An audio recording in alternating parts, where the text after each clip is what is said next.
ออกจากที่นี้ได้ยังไงก็อย่าลืมติดตามพวกเรากันด้วยนะครับไว้เจอกันในวันถัดไปนะครับผมสำหรับMinecraft เหลี่ยม 2025 ตอน เขาวงกฏมนุษย์ยู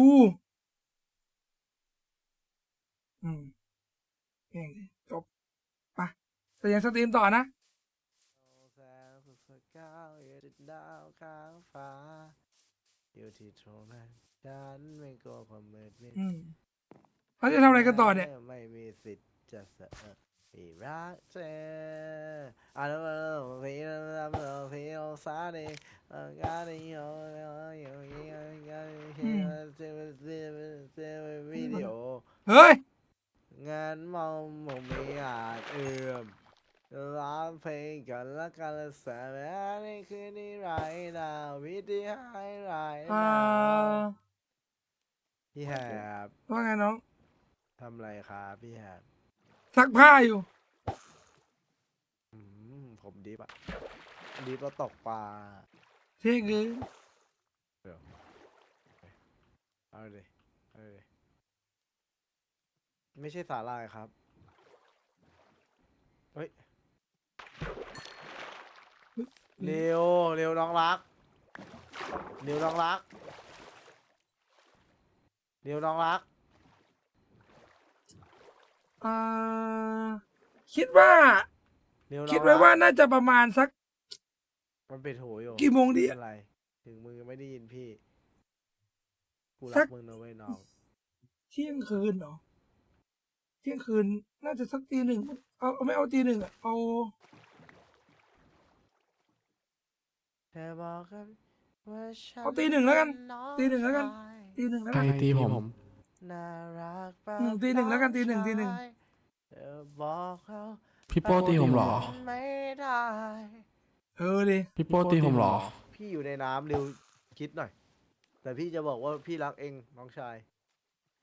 เอ้าไอเร็ว โอ้ยตีหนึ่งก็พอแล้ววันนี้ เร็วเร็วเร็ว พรุ่งนี้พี่มีนี่ครับ พรุ่งนี้พี่มีนารู พี่ โตะ โอ้สามเย่อันนึงนี่กำลังมาละ พรุ่งนี้เนี่ยพี่พรุ่งนี้พี่มีใบพารากอน นะครับพรุ่งนี้มี พรุ่งนี้เนี่ยมันจะมี นารูโตะ พรุ่งนี้มันจะมี Minecraft ครับ Minecraft รอบพิเศษ กูทำท่าวิ่ง รอบสื่อ พี่จะไปดู Minecraft รอบสื่อ เด็กเหี้ย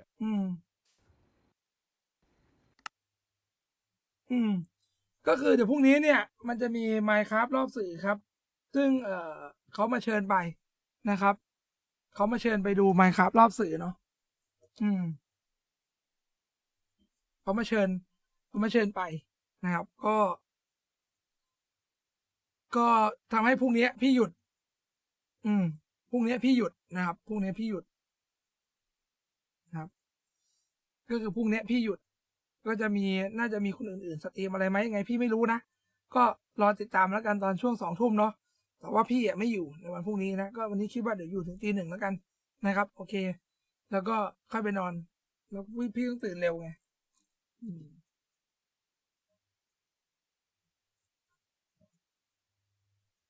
บ้องมันหยุดเพราะว่ามันมีธุระว่าถ้าจะไม่ผิด แต่ว่าเดี๋ยวพี่มารอบดึกทดแทนนะ คือพี่อาจจะมารอบสตรีมที่เป็นครบทีมไม่ทัน แต่ว่าหลังจากพี่ดูหนังเสร็จแล้วอ่ะ แล้วหลังจากพี่ดูหนังเสร็จแล้วใช่ไหม แล้วเดี๋ยวพี่มาอีกทีนึงประมาณนี้ ก็คือเอาง่ายๆอ่ะก็คือมาแต่ไม่ได้มารอบครบทีมแค่นั้นเอง ประมาณนี้เฮ้ยพี่ขอบคุณนะครับ ทุกของขวัญทุกโดเนทนะครับ ที่ส่งมาให้กับพี่นะ ขอบคุณมากๆเลยนะครับ ทุกคนเลยนะครับ ขอบคุณมากนะฮะ ก็เดี๋ยว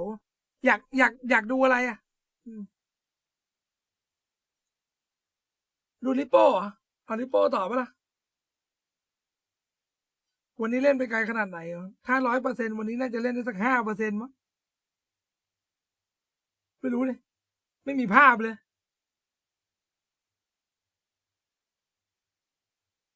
วันนี้ไม่มีสตรีมซีเคทครับวันนี้ไม่มีครับ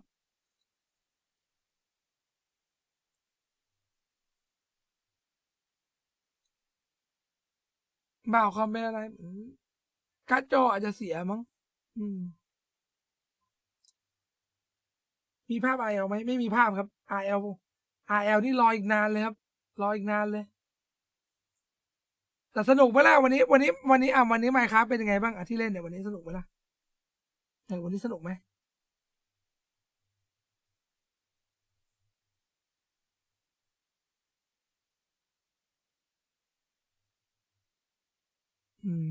เชฟหมีสรุปกูก็ไม่ได้เป็นเชฟ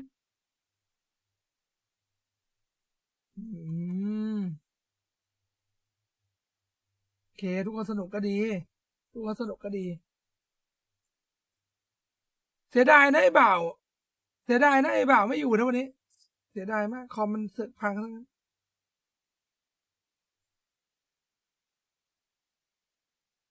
ได้เดี๋ยวพี่ลงย้อนหลังให้วันนี้หลังที่1เดี๋ยวพี่ไปทำย้อนหลังให้แล้วพี่ไปนอน ชอบตอนนั่งตกปลาช่วยคุยกัน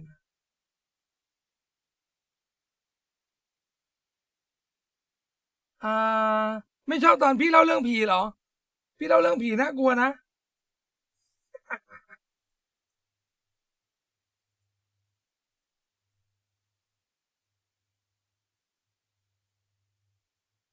ไม่ชอบเรื่องผีเหรอ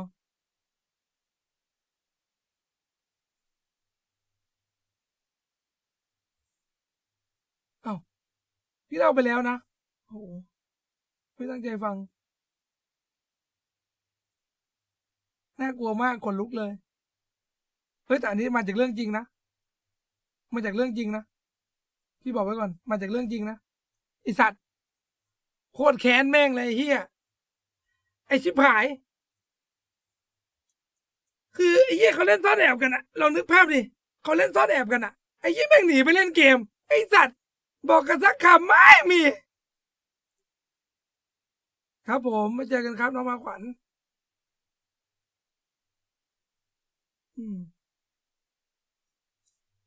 แต่ช็อตงูจงอางจังหวะดีอยู่นะพองูจงอางปุ๊บแม่งโดนตีตกไปข้างล่างเลยจังหวะดีอยู่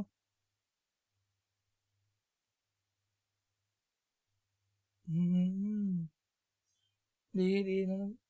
ก็อย่างที่บอกคือต้องบอกก่อนว่าสตอรี่เนี่ย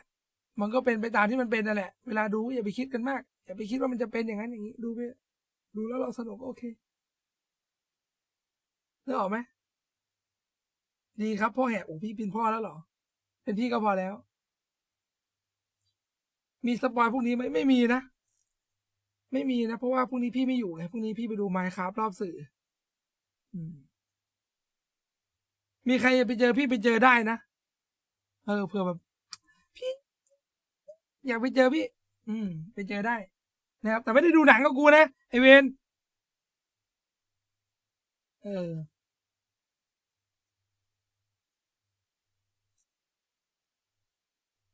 เผื่อแบบมีใครผ่านพอดีอยากไปเจอกันไปถ่ายรูปกันก็แวะไปได้นะครับอยู่ที่งานไมค์ครับน่ะ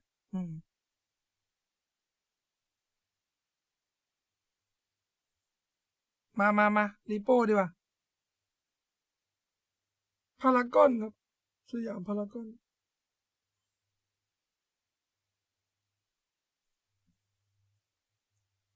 วันนี้ไปดูหนังรอบสื่อที่สยามพารากอนไปขอตังค์โอ้โห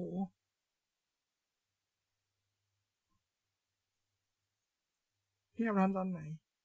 วันนี้ก็น่าจะนอนวันนี้ก็หลังปิดสตรีมไปก็พยายามไปนอนแหละก่อนนอนหน่อยเลี้ยงป๊อปคอร์นหน่อยพี่ก็ไปให้เขาเลี้ยงเหมือนกันเลยน้องพี่ก็ไปให้เขาเลี้ยงเหมือนกันนะเด้น้องไปขอตัวฟรีถ่ายป้ายหนังนะคะดีมากค่ะขอบคุณนะเดี๋ยวที่หลังใครไปขอพี่ถ่ายรูปพี่ไม่ให้ถ่ายแล้วพี่ดังเลยยิงรู้จักว่าดังแล้วยิงเว้ยดังแล้วยิงฝันดีครับใครไปนอนแล้วฝันดีนะครับอย่าลืมแปรงฟันก่อนนอนนะครับ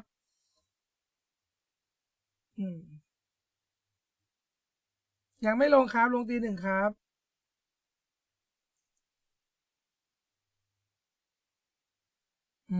ได้เลย อืม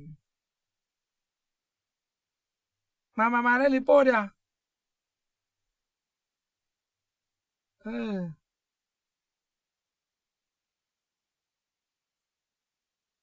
แปลงแล้วนะ ดอกบัวขี้นะ โอเค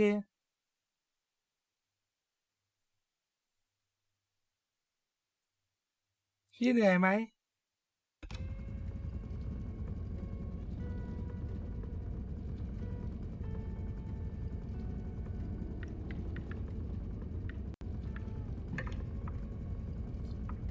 พี่เล่น พี่ขอเล่นโซโล่กันแล้ว ถ้าตายเดี๋ยว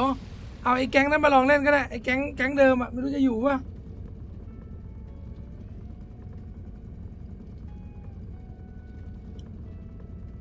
แต่จะขอเล่นโซโล่กัน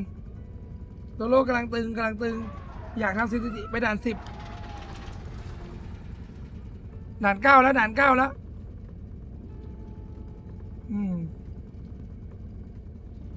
ง่วงครับ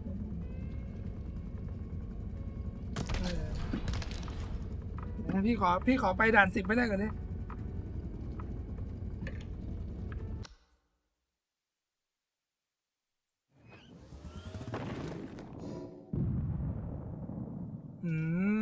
ดี โอ้ยดีเลยนะ ดี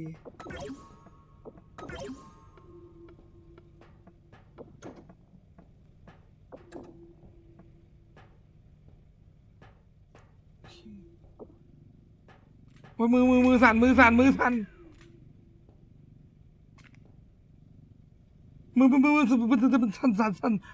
สั่นขนาดนี้ล่ะสั่น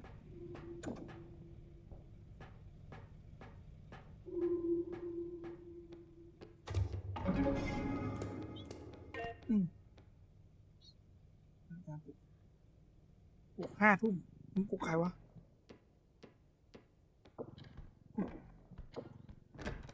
เว้ย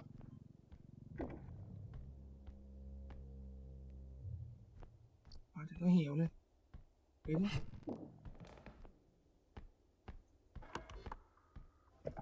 เอ้า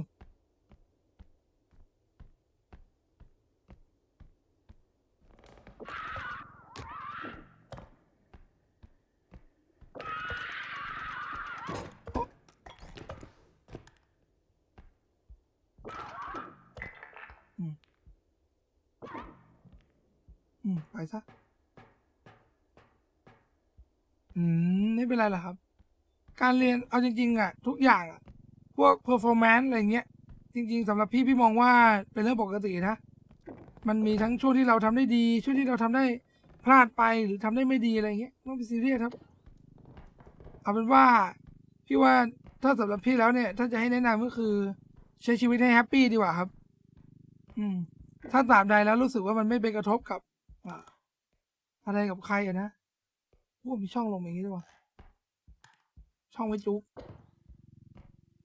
ต้องซีเรียสครับใช้ชีวิตในแฮปปี้ก็พอแค่นี้ก็เก่งแล้ว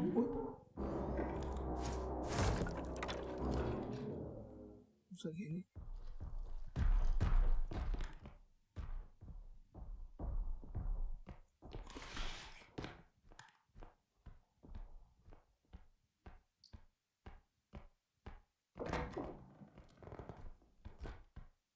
เช็คก่อนครับมีอะไรบ้างไม่ต้องเอารถลงมาทางตันว่ะ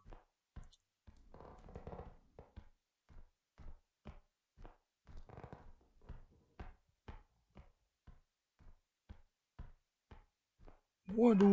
ดูพี่กินแฟบไปดิหนูดูพี่กินแฟบไปสิ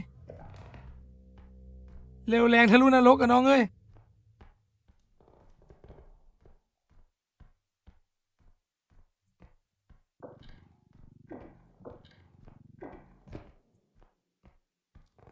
เอาด่าน 10ให้รอดก่อนน้องอย่าเพิ่งไปด่าน100เยอะมากแรงกูเยอะมากแรงเยอะมากกูดิจับอะไรก็สั่นไปหมดแล้วดูดิใช่เขาเล่นคนเดียวครับวันนี้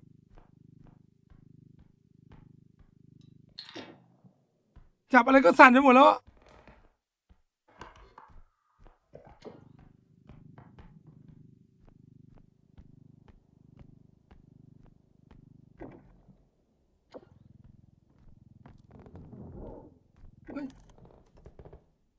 มันยิงใครอ่ะ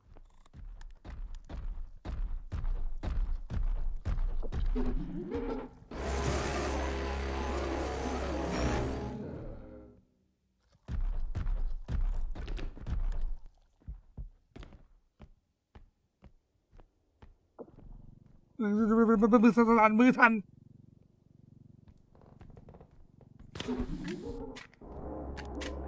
ว้าวไอ้กู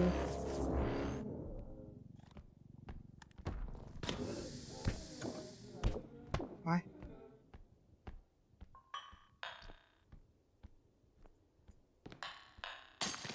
ไอ้สัตว์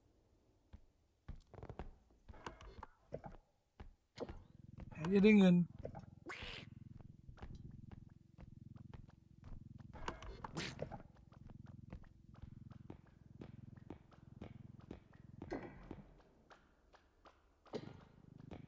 แทนที่กูจะได้เงินเวนแม่งอุ้ยโอ้โหโอ้ไม่เวิร์กไม่เวิร์กห้องนี้ไม่เวิร์ก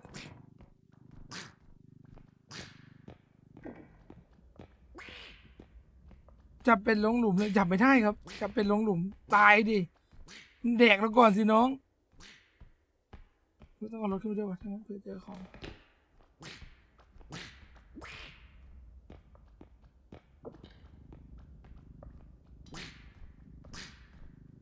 เข็นรถไม่ยกรถใช่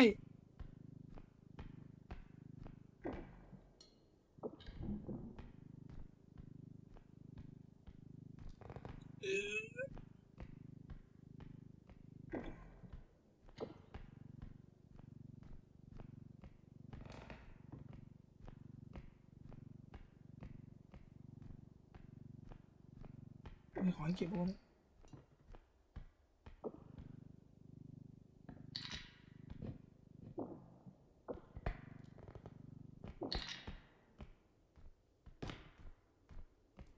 เดี๋ยวดูกันแรงเยอะมากดูดิ ไม่ต้องเปิดแล้วประตูอะคืออะไรนี่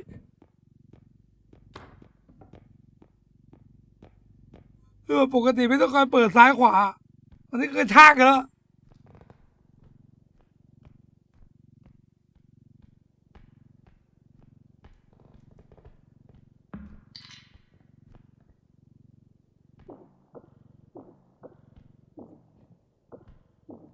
ผมยังไม่ได้ดูข้างบนเลยเนี่ย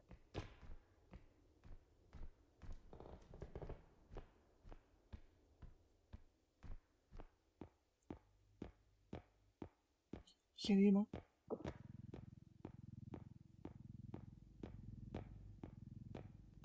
เมื่อวานมีช็อตหนึ่งด้วยนะเดี๋ยวพี่ไปลงย้อนหลังให้นะ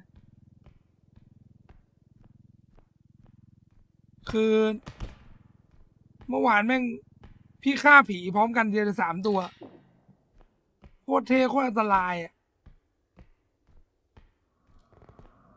ลงในช่องแดง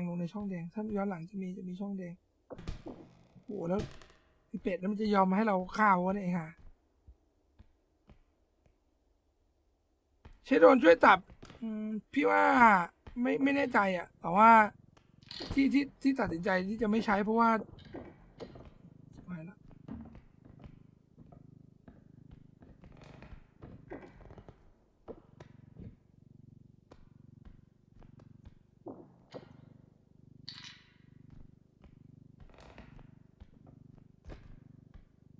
ที่ไม่ได้ใช้เพราะว่าของมันเล็กนั่นแหละมันพี่แค่พลาดเองจริงๆมันก็ไม่ควรคือของไอของกันแตกอะพี่ว่ามันควรใช้ตอนอันนี้ไงใช้ตอน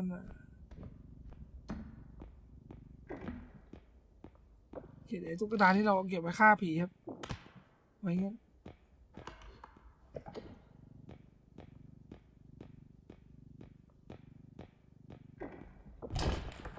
โอ้ยก็รุนแรงจังเนาะ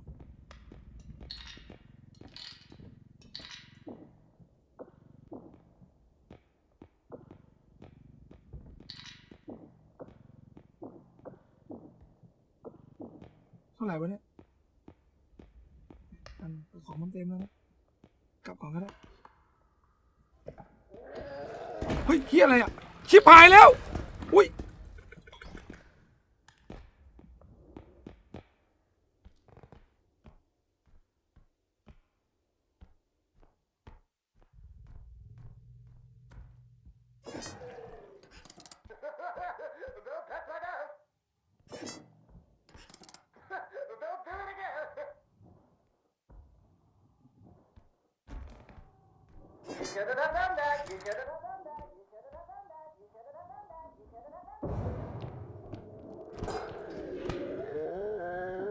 ไปอุ้ยแม่งเอ้ย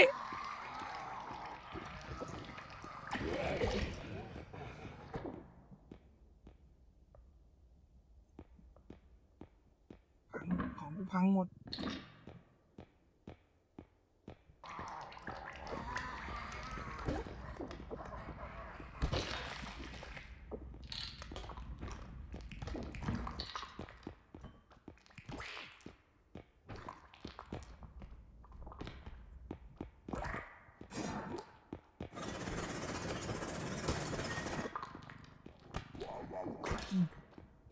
ไป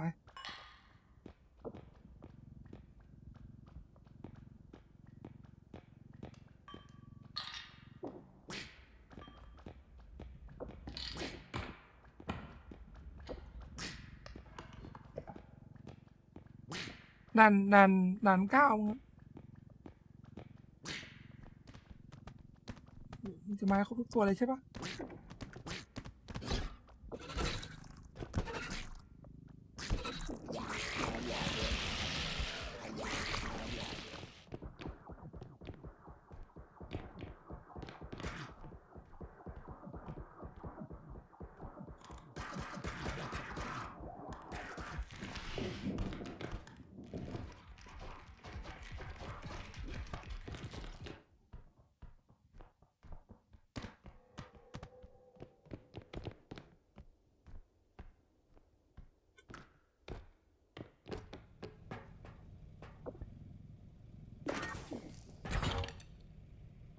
ว้าเด็กวิเชียนสัตว์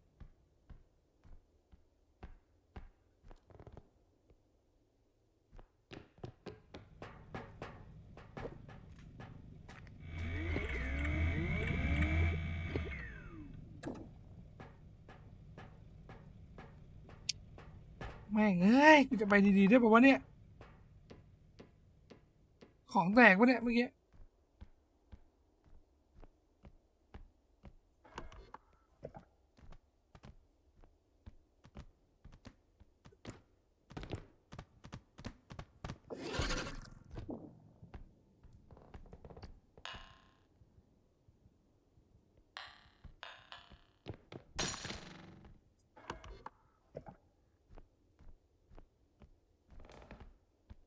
กูฆ่าหมดละ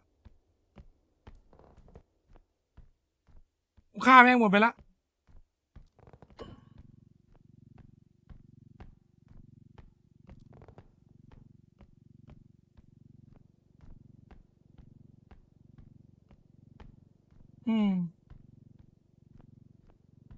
เอายากเหลือเกิน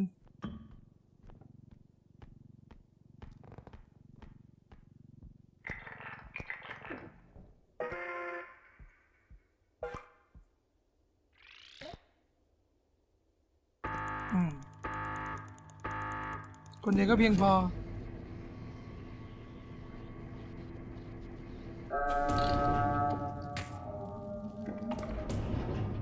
ถอนจังหน่อย5 ขัว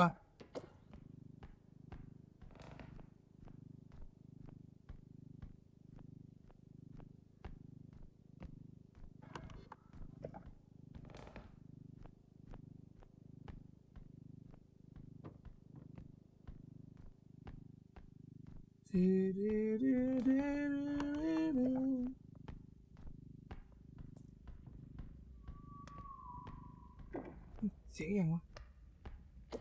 5 ขัวบอกให้สูมให้เสียง5 ขัว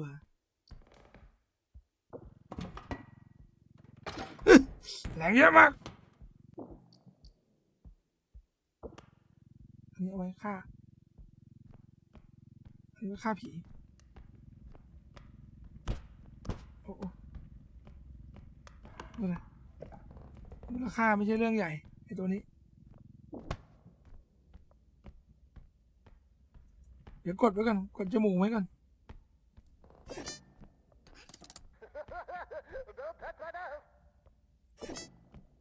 เราต้องกดจมูกมัน3 ทีครับมันจะกลายกดครั้งที่3มันจะกลายเป็นระเบิด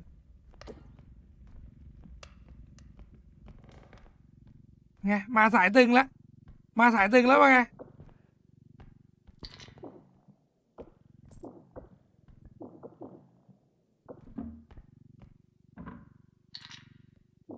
ไปทางตึงแล้วไงประสบการณ์40 ปี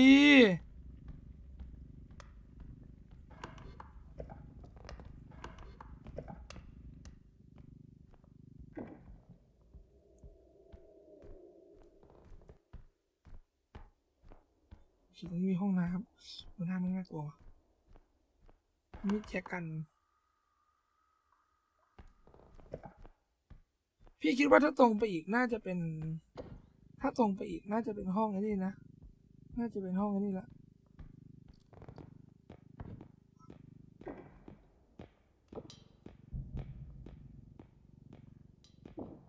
ตรงไปอีกน่าจะเป็นห้อ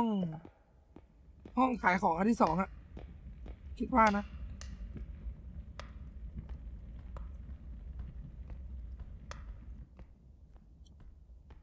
ด่าน9ครับด่าน9ใช่วะ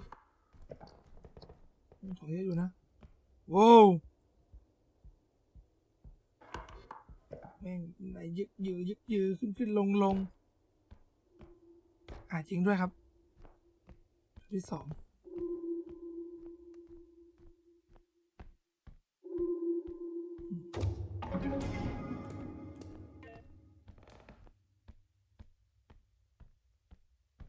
แม่งทางส่งติ่งมาก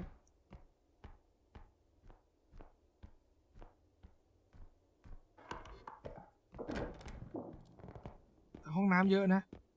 รอบนี้ถ้าเกิดมาน่าจะฆ่าได้สบายห้องน้ำเยอะอยู่เลือกคนหนึ่งมาดูโอ้พี่ก็ต้องเลือกบ่าวน้องรักนาทีน้องบ่าวมันน้องรักพี่นะเดี๋ยวก่อน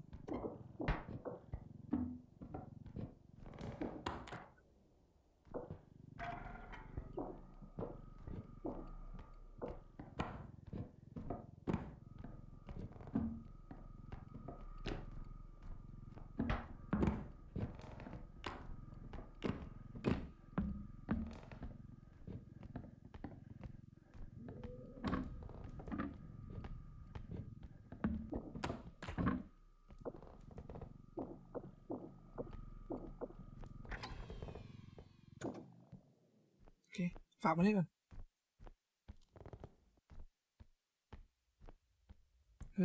น้องบ่าวคอมพังกันดิไม่เป็นไรรวยแล้ว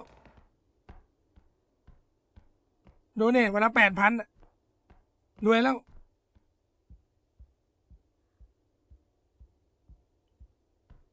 ตัดบัตรให้กูวันละ800ยังไม่ถึงเลยดีที่เกิน80ส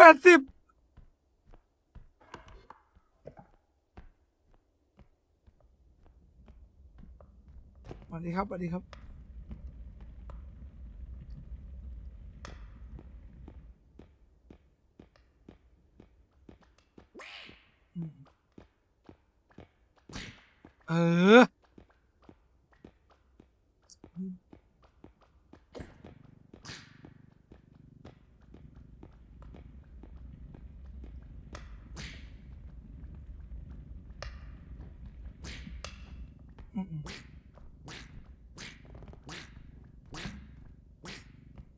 โอ้ยมันรู้จักคำว่ารำคาญด้วยไอ้เป็ดห่าเนี่ย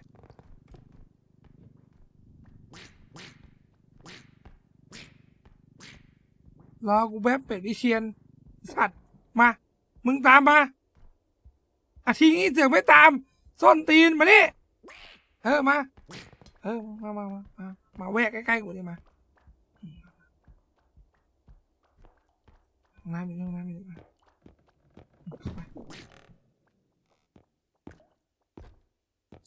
มันรู้มากเนี่ยมานี่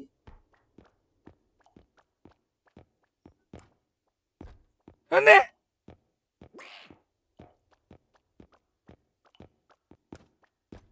มันรู้เยอะแล้ว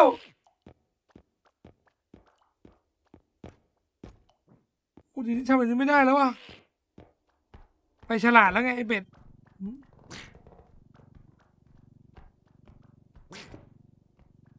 เดี๋ยวนี้มันรู้แล้วมันไม่งัวแล้วว่ะไอ้เป็ดวิเชียน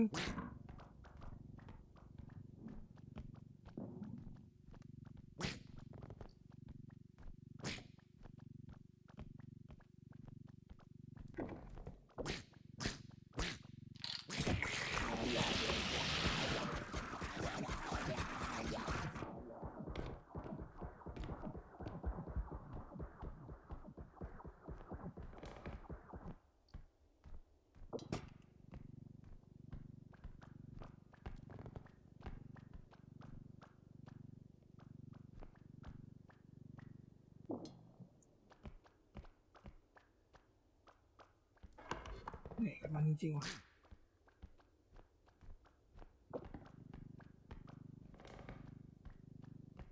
เราจะจัดการมันได้ไงวะ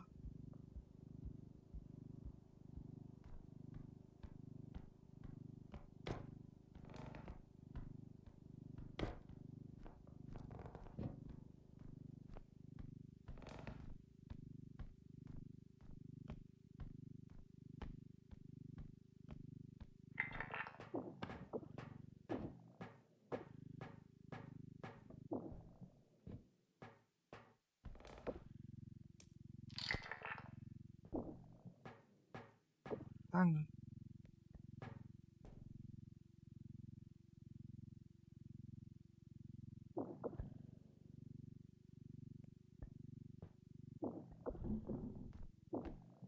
ตัวเฮียเลยเสียงแล้ววะเสียงอยู่ก็เดี๋ยวเอาผีมาแล้วก็ไอ้นาฬิกาอีกอันหนึ่งแล้วก็อันนี้ชุด2ก็น่าจะได้แล้ว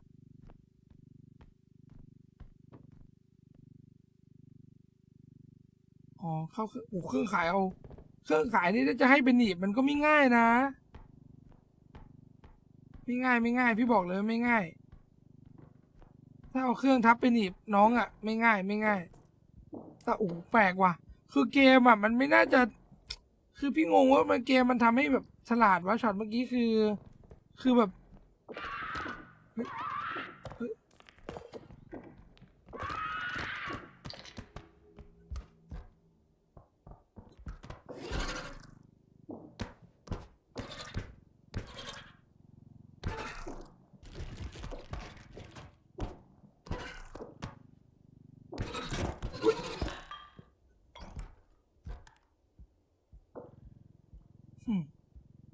ไปทางเก่งแล้วไงเดี๋ยวนี้พี่ไปทางเก่งแล้ว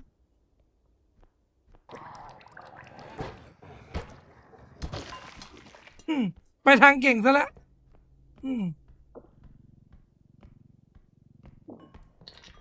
ไปทางแบบโหดเลยตอนเนี้ยไปทางตึงแล้วเนี่ยพี่อ่ะน้องโอ้โหไปทางตึงแล้ววะเมื่ออย่างนี้ถ้าพี่เก่งเกินไปจะมีคนติดตามพี่หรือเปล่าเนี่ยพี่ไม่อยากทำแบบนี้เลยวะเอางี้พี่แกล้งตายไหมเดี๋ยวไม่ฮา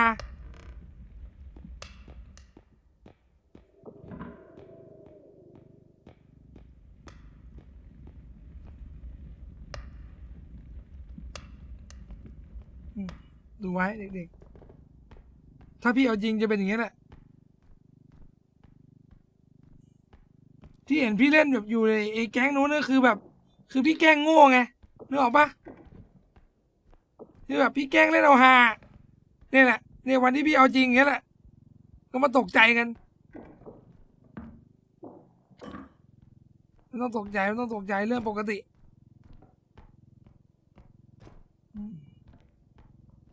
เรื่องปกติน้อง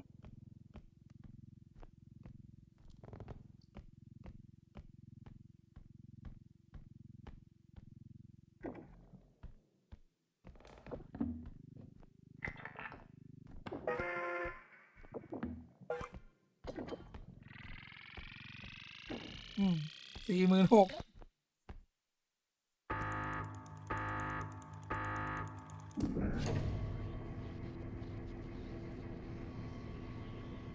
อุ๊ย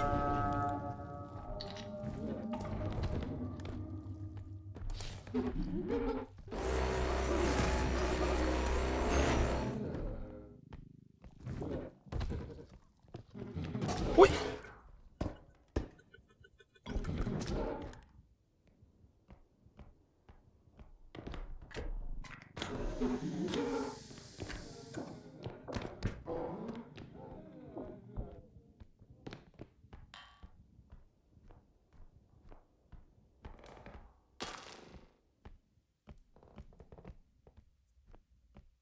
พลาดว่ะ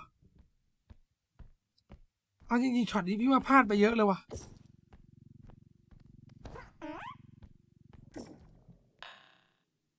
ฮะ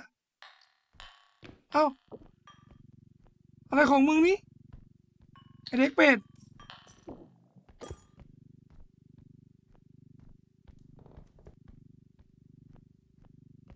อะไรของมึงนี่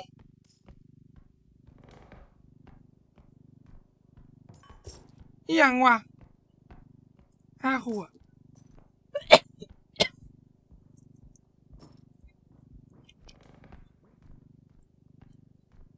5 ขวบแม่งมาอีกแล้วเป็ดพิเชียน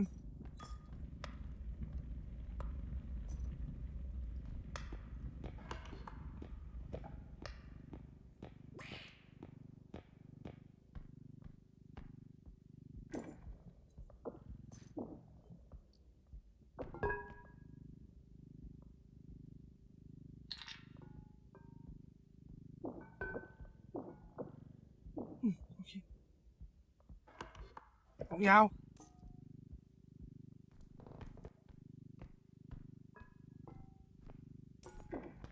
โว้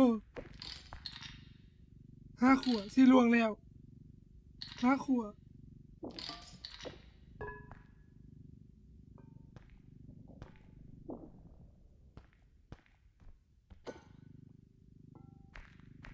ตองเหรอวะเสียงตีนกูเองกูตกใจเสียงตีนตัวเอง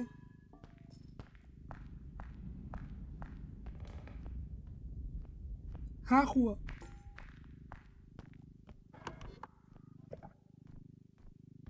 โอเคเดี๋ยวฝากไว้นี่ก่อนหาห้องกัน โอเคห้องอยู่นี่ดิห้องนี้พี่ว่าเสียงมากไม่ได้ว่ะอาจจะต้องใช้ถุงนี้ไปเลยแต่ว่าเดี๋ยวหาของเพิ่มนิดนึงก็ได้นะเพราะว่ามันห้องใกล้ไงโอ้นี่รูปภาพเหมือนกันนี่ถ้ารูปภาพพอขนได้อยู่โอเคเราก็จะเอาถุงเงินถุงเงินแล้วก็รูปภาพแล้วก็เก็บเศษของแถวนี้เนาะต้องคำนวณสักหน่อย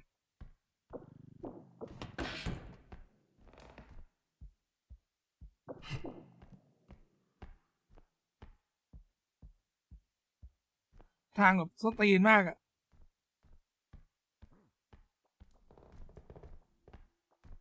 อุ๊ยตกใจหน่อยฮะ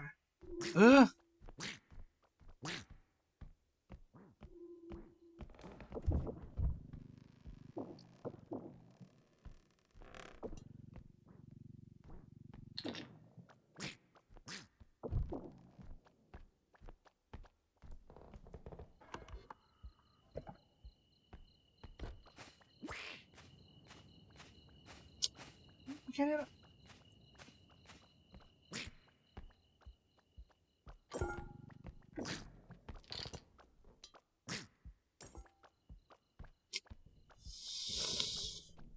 ทำไมกูไม่รู้จักวิธีฆ่ามึงวะ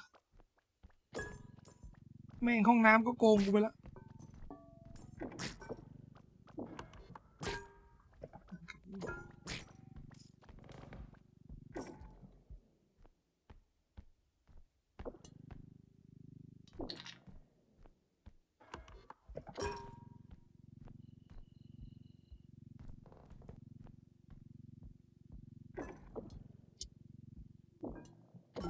หาเรื่องจะตกอย่างเดียวเลย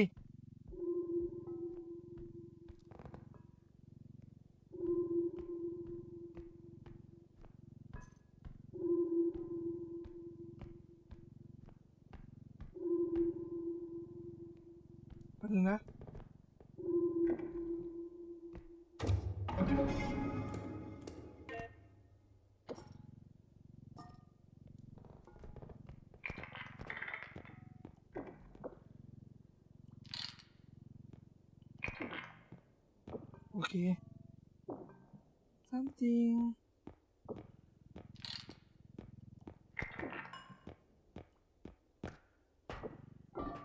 สักมุม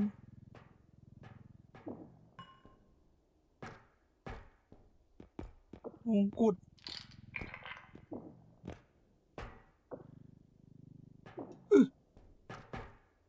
ส่วนถุงเงินเราไว้ข้างๆเนาะ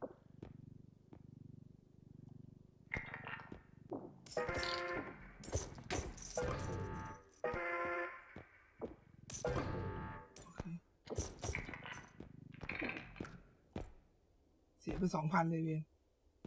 ช่างมัน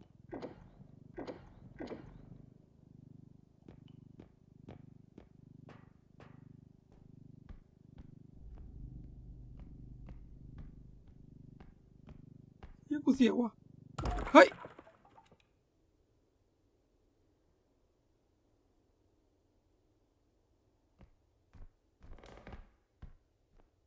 ชิปหายแล้ว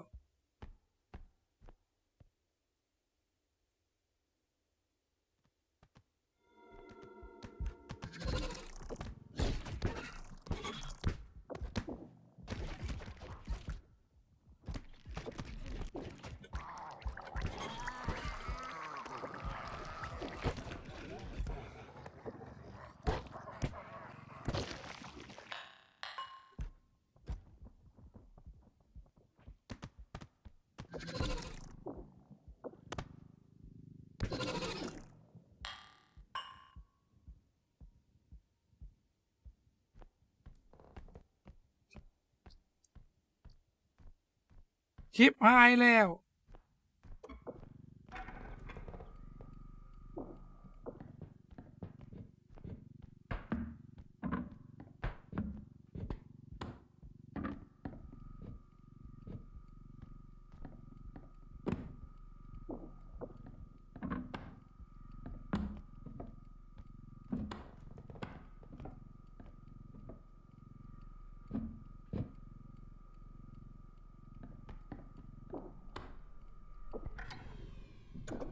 โอเคฝากไว้ก่อน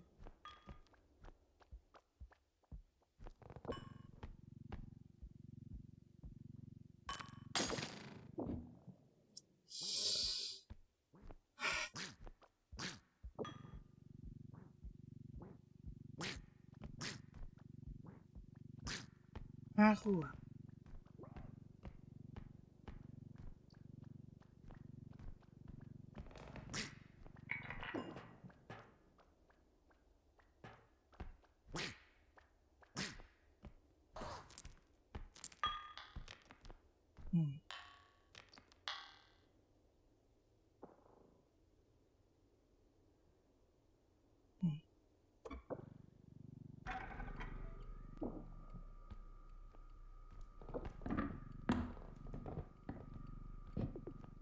5 คู่อะ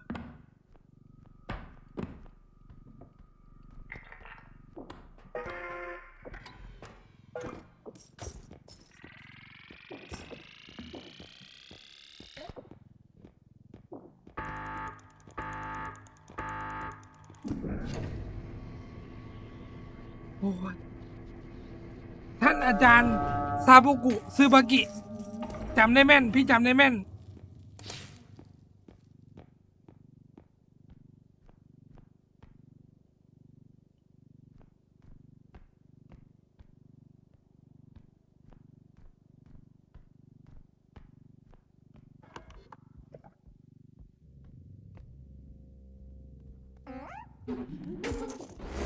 เฮีย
เคค่ะสวัสดีนะคะ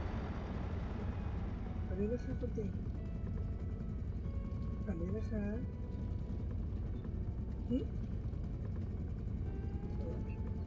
ไม่ได้ปิดก็มาบอกฝันดีทุกวันกันมาส่งอะไร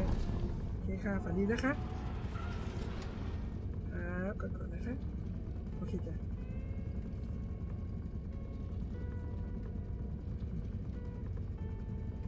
เฮ้ยไหนมีใครบ้างอะมันมีใครอยู่บ้างวะ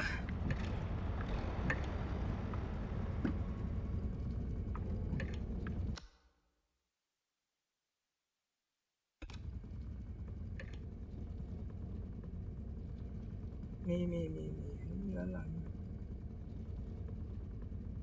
ไอโอมอยู่อ่ะโอมอยู่ปะวะ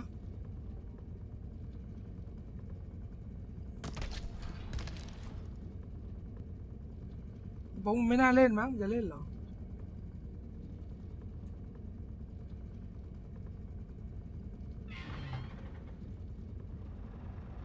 โอมมันหลับอ่ะพอในมือถือแล้วก็หลับอ่ะคือถ้ามีกันไม่เยอะพี่ไม่อยากเนี่ยมาเอางี้เราเปิดรับหุ่นยนต์ใหม่ไปชวนเนี่ยเราไปชวนมันดิเราไปเอาไปชวนมันดิเอาไปทุกคนไปบอกเดี๋ยวว่าพี่ชวนมันเล่นอ่ะถามว่ามันจะเล่นไหม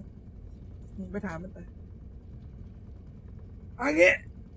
พี่เปิดรับสมัครหุ่นยนต์2 ตัว ขอเป็นหุ่นยนต์ที่กล้าแสดงออกเข้ามากล้าพูดกล้าคุยโอเคไหมหุ่นยนต์2 ตัวขอหุ่นยนต์2 ตัวเอาหุ่นยนต์ที่มีความกล้าหาญรู้ว่าตัวเองมีความกล้าแสดงออกขอหุ่น2 ตัวมาเอาเลขสตรีมมาเดี๋ยวพี่นี่ไป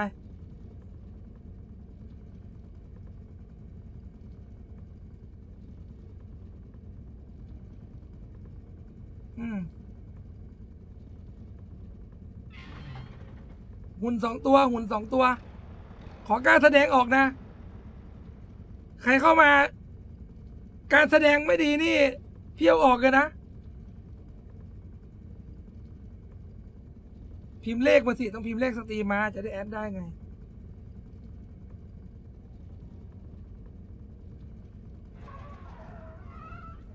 มึงจะแอดยังไงล่ะ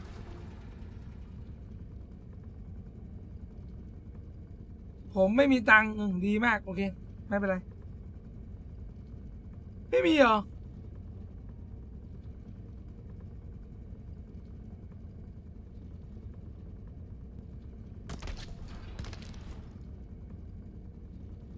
ไม่มีเลยเหรอก็นี่ไงใครกล้าแสดงออกกล้าพูดกล้าคุยพิมพ์เลขสตรีมมาแอดไปขอ2 ตัวหุ่นยนต์ที่กล้าแสดงออกผมสนแต่ไม่มีคอมไม่เป็นไรครับนั่งดู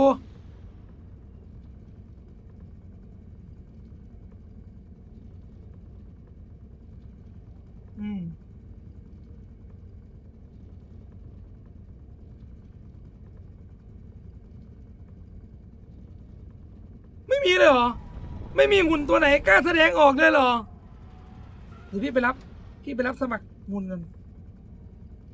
ใช่ก็ต้องส่งเลขในสตรีมสิ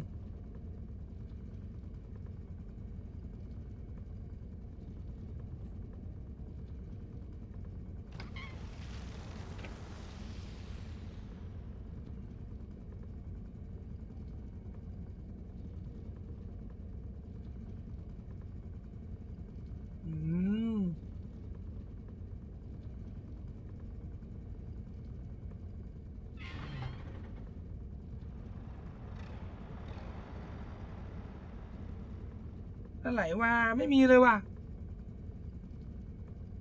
อ๋อนี่ไงมีคนหนึ่งละมีหุ่นตัวหนึ่งละ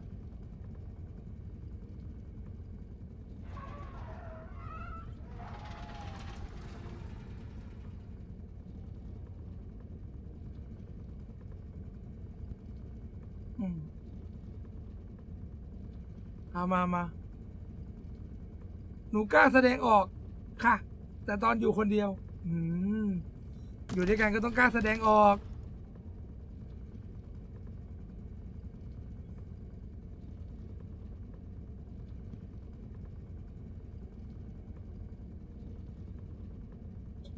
เอามาขาดตัวหนึ่ง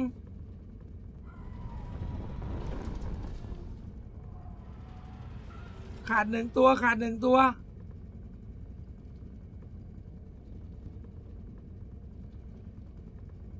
WTS นี่ไอ้บ่าวมันจ้างมาเท่าไหร่วะ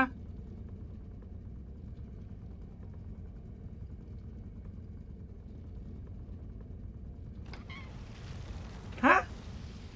มันต้องขึ้นสิน้อง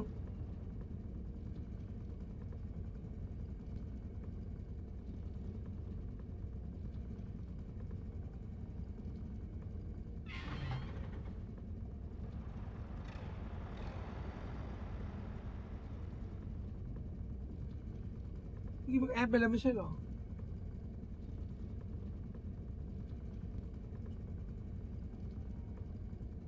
ไม่รู้ว่าหุ่นเจนนี้จะดีป่ะนะลองดูดีนะ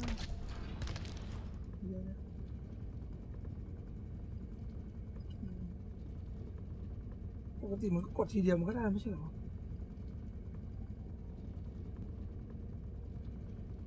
นี่แหละเป็นเหตุผลที่พี่ไม่ค่อยรับสมัครหุ่นเพราะว่ามันต้องมานั่งทำอะไรแบบนี้ไง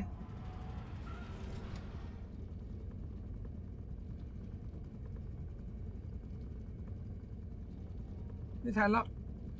รอรอบหน้าใครไม่หุ่นตัวไหนมาไม่ทันรอรอบหน้ายื่นเรซูเม่เข้ามาเตรียมแนะนำตัวด้วยนะพี่บอกก่อนเลยที่นี่ไม่ใช่ที่เล่นๆนะเอาจริงนะโรงเรียนหุ่นยนต์ข้างอ่ะพรุ่งนี้ไม่น่าจะได้เล่นนะครับ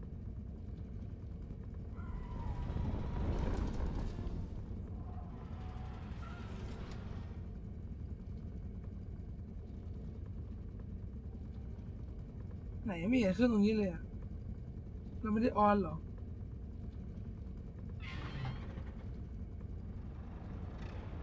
กดจอยมาเลยก็ได้มันได้เข้าได้เลยพรุ่งนี้พี่แอบหยุดไงใช่พรุ่งนี้พี่หยุดแต่ว่าพี่มากลางคืนอยู่ดีแหละแบบประมาณเที่ยงคืนตีหนึ่งอะไรเงี้ยอาจจะแวะมา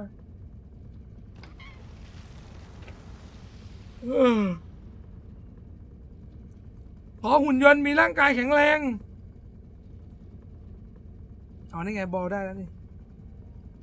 เพื่อนที่เขามาทีหลังเขาได้ก่อนเลยเนี่ยถือว่ามีความพร้อม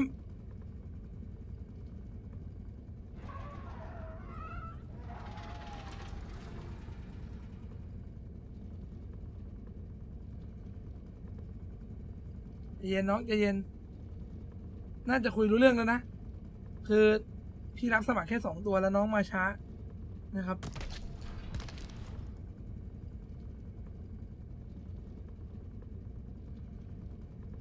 หนูรอพี่แอบเล่นวาโลที่ท่าน้ำอยู่หรอเฮ้ยเดี๋ยวพี่ต้องเล่นเพราะว่า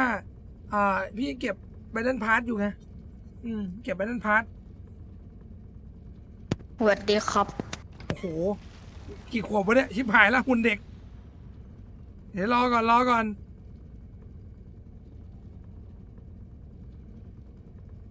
โอ้เสียงเด็กเลยเวรเนี่ยกูว่าแปลกๆแล้วแป๊บมันจะรู้เรื่องกันวะเนี่ย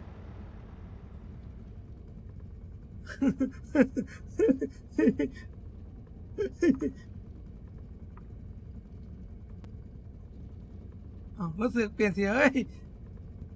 อะไรอีกคนนึงอะไรแล้ว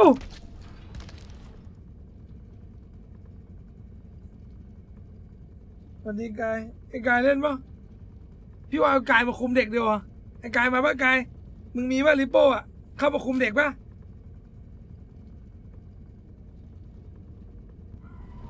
ไอ้กายเลขสตรีมมาดิเดี๋ยวพี่แอดไปโหลดเกมมาดิมากายมา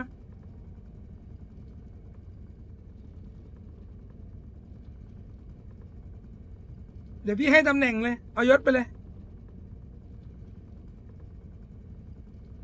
กูจะกดเข้าได้เนาะลงแรงอยู่แล้วโอเคเดี๋ยวว่างก็ได้เขาว่างเฮ้ยทำไมมันเกินวะใครมาเพิ่มเฮ้ยโอ้เฮ้ยแม่ง รอบแรกหูตึง รอบที่สองเสียงเพี้ยน มันมีวันไหนมันปกติบ้างวะ เปลี่ยนไมค์ก่อน ดูฮะฮะไอ้บอพูดได้ปะเนี่ยฮะเฮ้ยไอ้ยูเฮ้ยแล้วอีกคนหนึ่งมึงใครเนี่ยไอ้สีชมพูเนี่ยใครเนี่ย ครับพี่ เอ็งเป็นใครเนี่ยมาได้ไงเนี่ย ไม่รู้พี่มันจอยได้ผมกดจอยมาเฉยแล้ว อ้าวแล้วเอ็งเป็นใครอ่ะ แนะนำตัวครับ ผมดูสตรีมพี่แล้วจอยตามมาครับ แล้วจอยตามมาได้ไงอ่ะมันตามมาได้ไงมันตามมาได้ไงอะ ไม่รู้เหมือนกันพี่ผมส่องลิงก์โปรไฟล์พี่แล้วก็กดจอยเกมได้เลย เออเหรอมาไหนก็มาไหนก็หลวมตัวมาแล้วอืมบอลนะผมชื่อซิมี่นะครับเรียนซิมี่ครับ โอ้โหอะไรเดี๋ยวไปค่อยไปยื่นให้ฟังในเกมแล้วกันไป โอเคครับ กลัวแปลกๆแล้วแต่ละคน ดูแม่งดูไม้มัน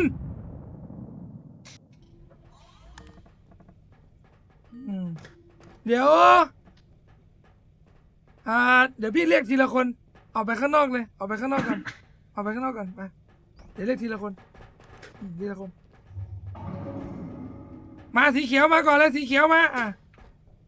แนะนำตัว สวัสดีครับชื่อยูครับ ประสบ วัน กา นี้ รณ์ ผมจะเป็นเด็กเดินตามพี่ครับ ประสบการณ์เป็นยังไงบ้างเคยทำอะไรมาบ้าง ประสบการณ์เลยครับ ม โดนผีตกตายหมดเลยครับ ยังไม่ค่อยเก่ง โดน สิ ผี นะ ตัวดำๆอ่ะ ประสบ โดนผีตัวดำๆที่มันอันนั้นนะพี่ สีดำเฮ้ยคุณโอเคไอ้เข้ามาเลยสักตัวหนึ่งอ่ะเข้ามา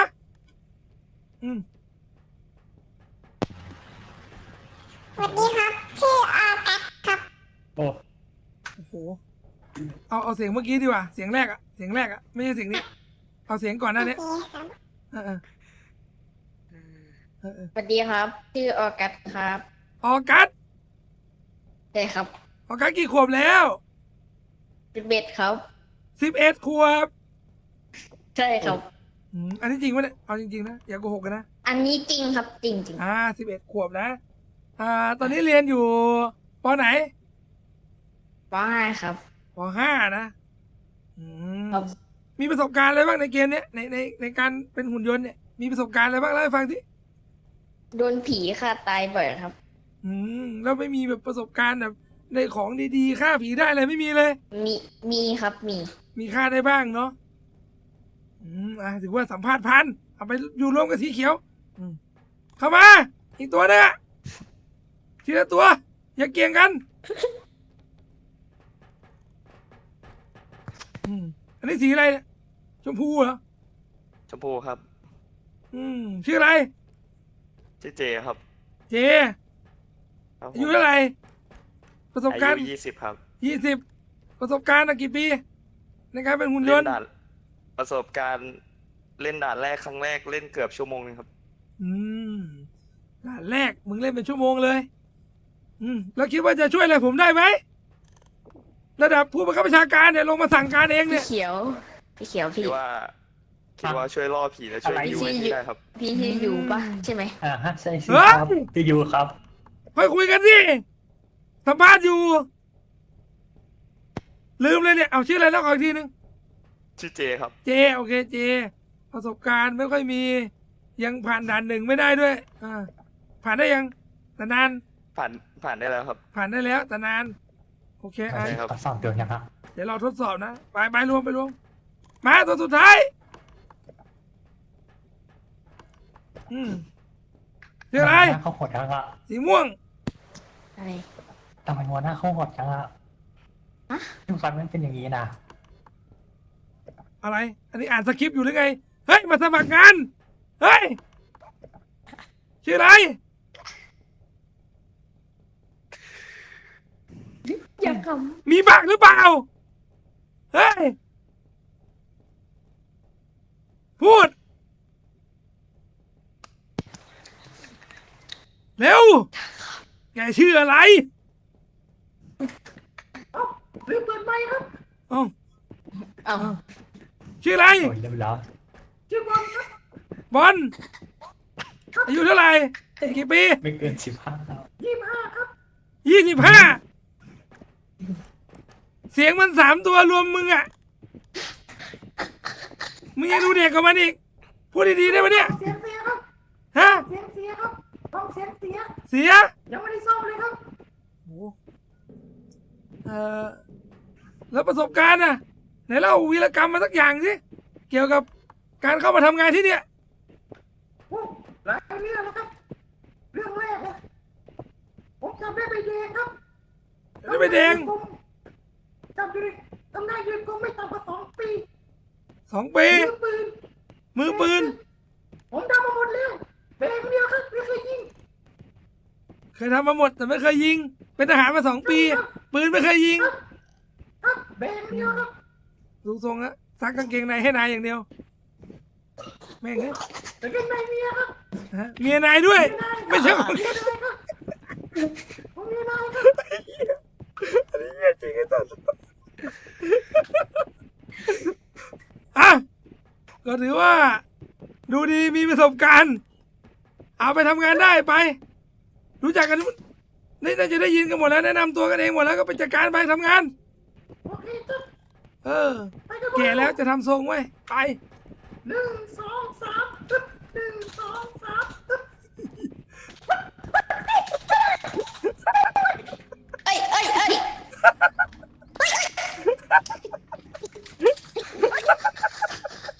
ไอ้สัตว์ยังไม่พ้นประตูแรกเลยไอ้เหี้ยยังไม่พ้นประตูแรกเลย โอ้ยโอ้ยโอ้ยอย่าเพิ่งรีบอย่าเพิ่งรีบ ฉันดูงานอยู่นะเว้ย ใต้โต๊ะใต้โต๊ะใต้โต๊ะ อืม ในโต๊ะ600พี่เอ้ยใต้เตียง พายุเข้าไม่พัก ดูงานอยู่เว้ย มีของเต็มเลยพี่ ไหนพี่ ผมเก็บหมดแล้ว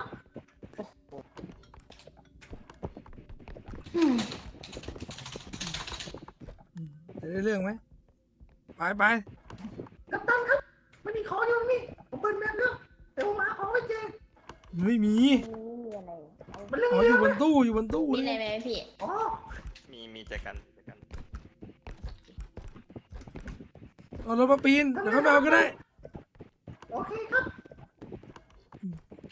กูอยากรู้จริงมันจะเล่าเสียงนี้ได้นานแค่ไหน เอามาเลยไปเลยไปเลย เดี๋ยว อยู่ข้างบนนู่นน่ะ พี่ถือมา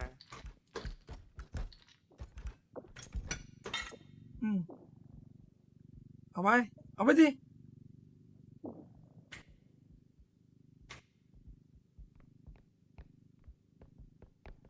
เดี๋ยวกูจะแกล้งแม่งเล่าเรื่องสักเรื่องหนึ่งนะให้แม่งเล่าประวัตินะ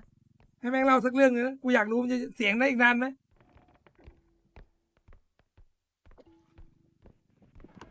เย้ โอ้หัวระเบิดนะน่ะ อะ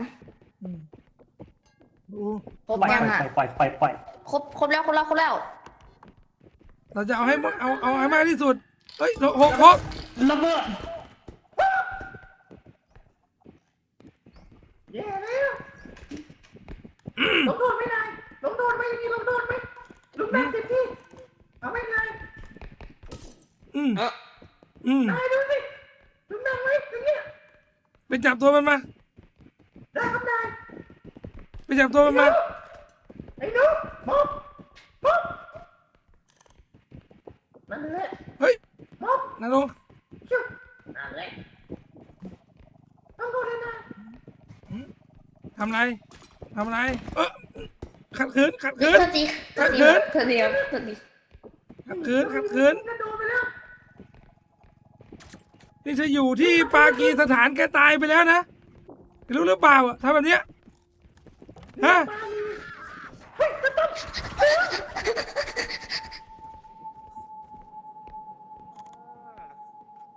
แล้วกูจะ ยังไงเนี่ยมึงเอาของแตกขนาดนี้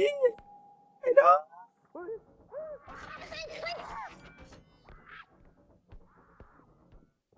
5 ขวบ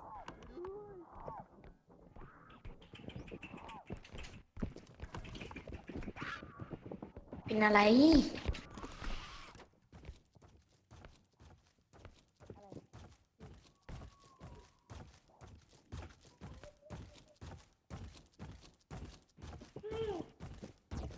ไปจับตัวมันมาอย่าแม่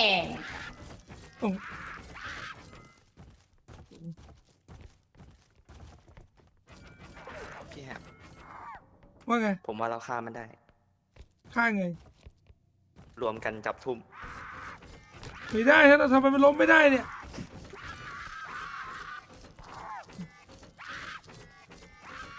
เฮ้ย ไอ้มัน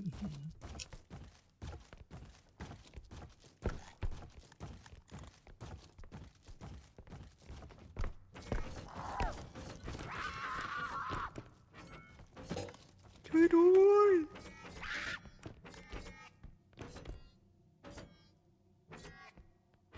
อยู่กับมันไว้ตรงนั้นอะอุ้ยเหี้ยชิบหายแล้ว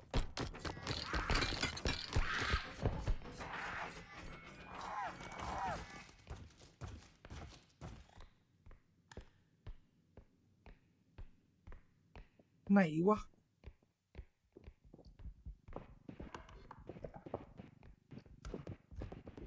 ระวังข้างหน้ามันยังอยู่เลยไอ้ตัวกระดาษคู่อะ อะไรอ่ะ มีอะไรวะไหนไหนไหนไหนไหนไหนเอ้ยเอ้ยเอ้ยเอ้ยเอ้ยเอ้ยเอ้ยเอ้ยแตกลิ้นไม่งคุยไอ้สัตว์ เดี๋ยวคุมคุณภาพไม่ได้ คุมคุณภาพไม่ได้ อันตราย คุมคุณภาพไม่ได้ คุมคุณภาพไม่ได้ เด็ก ขาดภาวะ ไม่ดีไม่เวิร์กละไม่ได้ละหุ่นตัวนี้ไม่ไหว เดี๋ยวรับสมัครใหม่ ไม่ได้โอ้โหแม่งหยาบกว่ากูอีกอื้อหือขอบคุณครับผมนกกระดาษครับผม ขออนุญาต ขอบคุณมากครับผมรีกับสาวๆซะด้วย ไม่ได้คุมคุณภาพไม่ได้เดี๋ยวโดนแบนช่องโดนแบนนี่ไอชิบหาย คุมคุณภาพไม่ได้ โอ้โห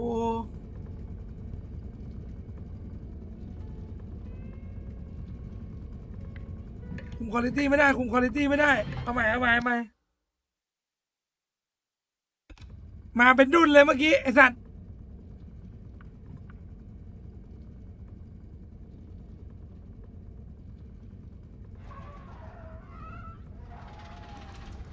คุมคุณภาพไม่ได้คุมคุณภาพไม่ได้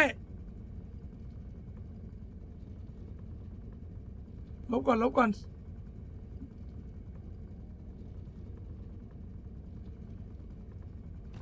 เดี๋ยวจะขอไลน์อัพใหม่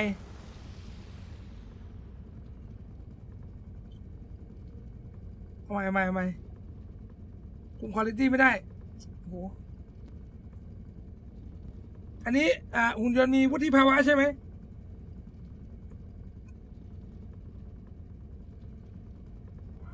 เอาเลขสตรีมมาเนี่ยขาดอีกคนหนึ่ง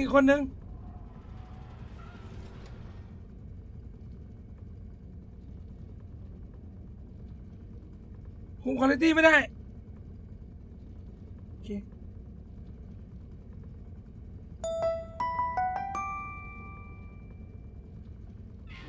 รวมทุกเจนตั้งแต่ S Alpha สู้ๆครับ พี่แหบ 5,555 โอ้ยอย่าแย่งกันเดี๋ยวรอบนี้6 คนเลยให้6 คนเลยเอาเต็มโควต้าเลยพิมพ์เลขสตรีมมาให้ครบเลยให้ปวดหัวกันไปเลยมาให้ครบใครคุมคุณภาพไม่ได้กูไปแล้วนะลาก่อนโหลที่สิบ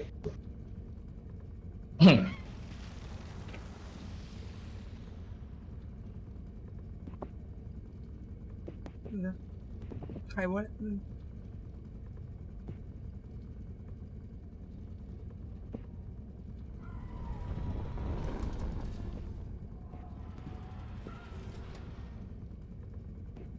ได้อีกคนหนึ่งว่ะ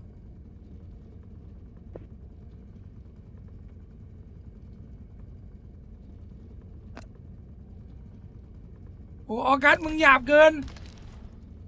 อย่าใช้คำหยาบโอ้ยโอ้พี่คัดใหม่แล้วน้องโอ้โหชิบหายแล้วกูคัดใหม่แล้วเมื่อกี้คุมคุณภาพไม่ได้มั่ว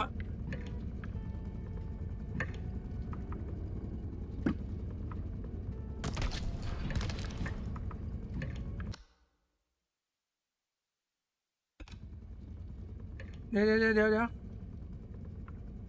เพราะว่าเมื่อกี้เหมือนพี่เดี๋ยวกันนะคือถ้าใครไม่ได้ชวนพี่ไม่ได้ชวนไม่ต้องกดเข้ามานะถ้าพี่ไม่ได้ชวนไม่ต้องกดเข้ามานะพี่ขอร้องละนะครับถ้าพี่ไม่ได้กดชวนไม่ต้องเข้ามานะอายุขอ18 บวกแล้วกันนะพี่ขออายุ18 บวกแล้วกันนะ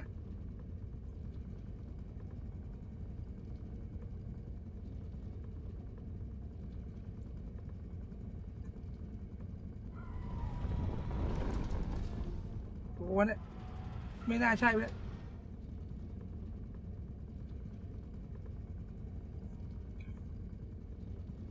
ใช่ป่ะอันนี้ป่ะเนี่ย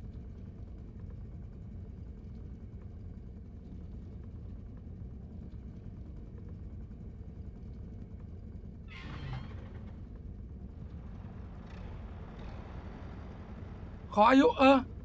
ใบสมัครยื่นเข้ามาขออายุ18 บวกนะไม่หยาบนะครับ ทุกคนพี่แหบเขาเจนเบบี้บูมเมอร์แล้ว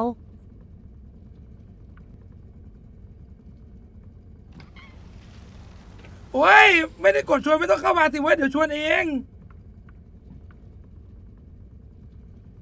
สดให้ดมเลยขี้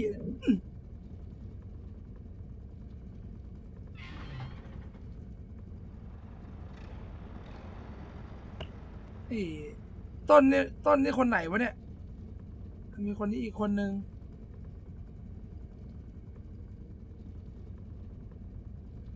ใช่ปะวะ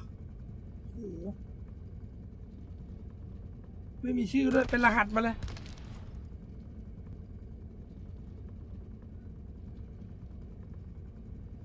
โอเคไปเลยนะขอตามคิวนะตามคิว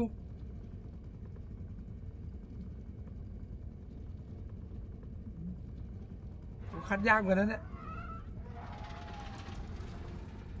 ขอตามคิวนะ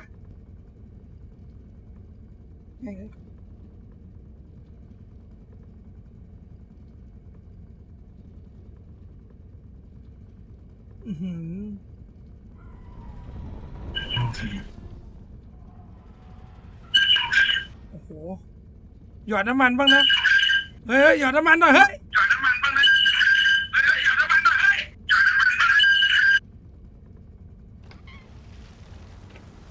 พี่ชายสนิทกันแล้ว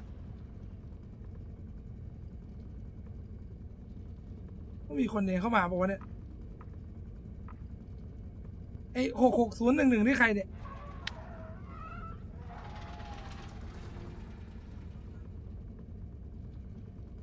ฮะ6601112เนี่ยใครเนี่ย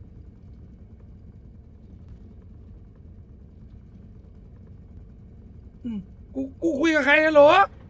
ไอ้6601112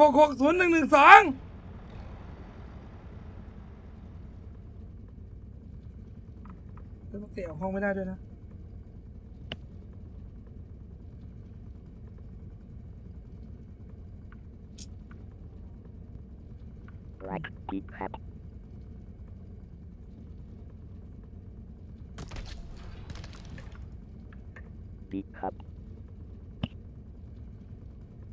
6601112แล้วไอ้เขียว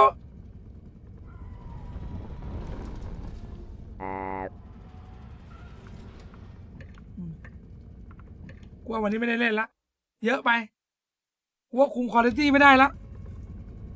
16ไปได้เอา18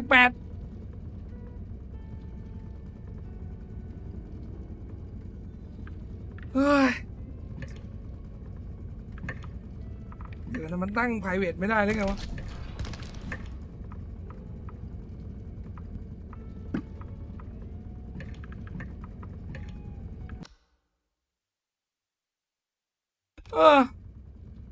พี่ว่า4 คนกำลังดีกว่าเยอะกว่านี้ไม่น่าเวิร์กว่ะ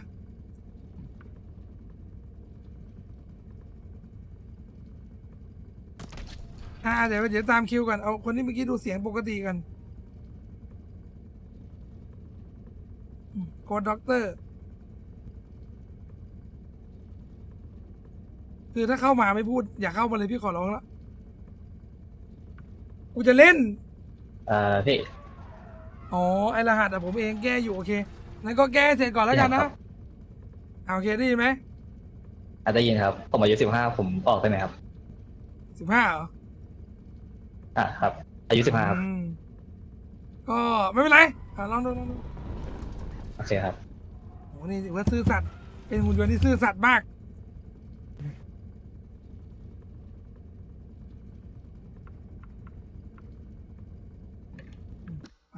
สมาชิกไก่2 ตัวถือว่าเด็กมันซื่อสัตย์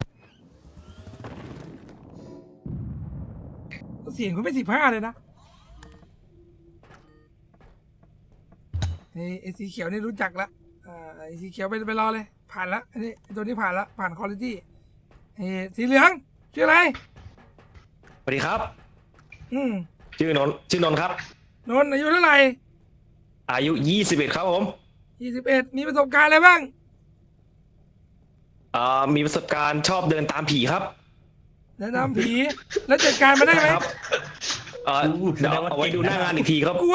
วไอ้ตัวนั้นต่อมขำรั่วเดินตามผีได้น่ะผมชอบเดินตามลบครับ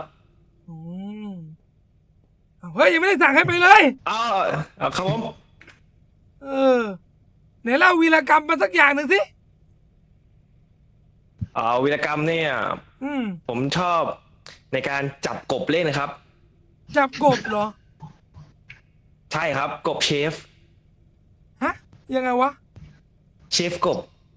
ตัวที่เป็นกบอะครับกบดาบพี่รู้ละคือจับมันเล่นสามารถ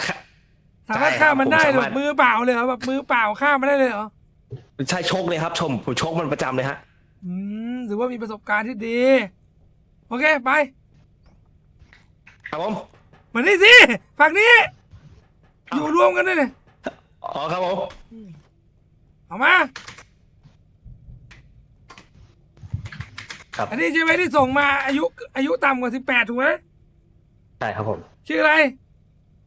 ชื่อแอคครับอะไรนะชื่อแอคแล้วจะไปแอคทำไมนะคุยดีๆไม่เป็นหรอไปแอคทำไมล่ะแบบคนปกติยืนแบบคนปกติได้ไหมอย่าไปแอคไม่ทันได้ครับมันไม่ทันมุกกูโอ้โหโอเคประสบการณ์เป็นยังไงบ้างทำงานมาก็ที่เล่นกับเพื่อนมาครับก็ไปมาผ่านมา26 ด่าน26 ด่านเลยเหรอโอ้โปรไฟล์ดีแล้วตายทุกด่านไหมเอางี้นะถ้าเกิดพี่ขอถามหน่อยถ้าเกิดไอ้2 ตัวนั้นตายแล้วพี่ไปทำงานเนี่ยสามารถผ่านได้ไหมผ่านด่านได้ไหมเนี่ยพี่เป็นผู้บังคับประชาการได้ครับพี่เป็นผู้บังคับประชาการเลยสั่งอย่างเดียวผ่านไหมได้ครับผ่านได้นะเฮ้ยพูดอะไรมันใช่ที่เองต้องพูดไหมนอนไปซะโอเค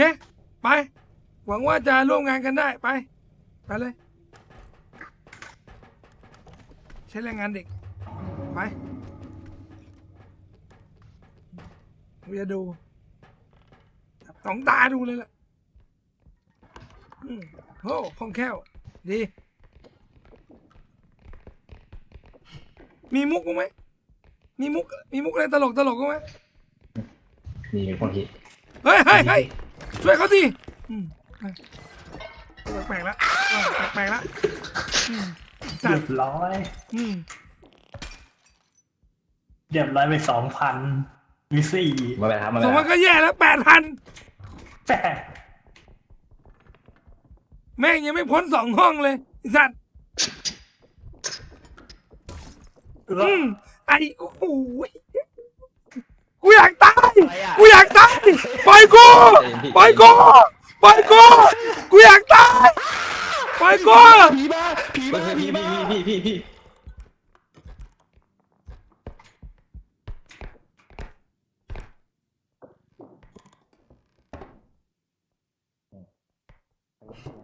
ไปแล้วครับไปแล้วดีครับผมเฮ้ยไม่ใช่แล้วหน้าคุ้น กูเหนื่อยวะ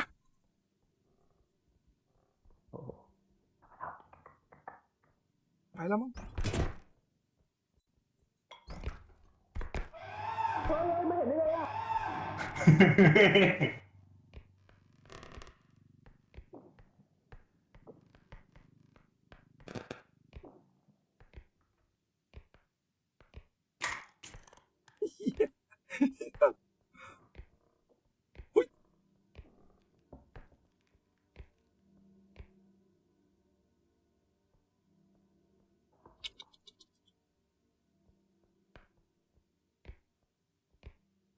ที่ซอกประตู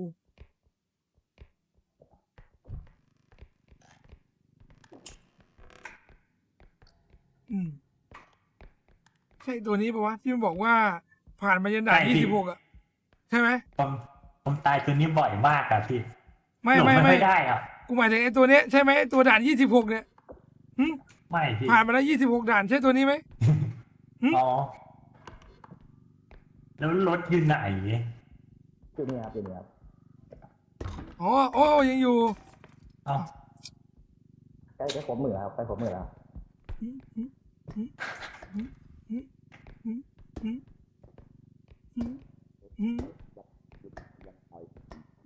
มันเอาหัวเพื่อนตีกัน นี่ไงล่ะ ผมได้มือแล้วครับ ผีมาผีมา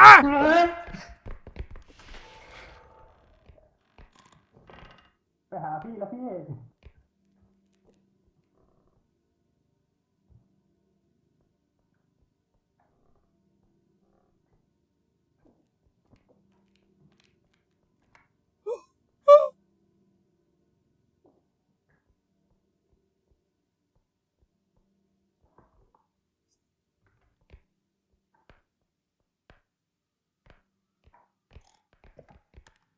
ติดอยู่ตรงรถนะ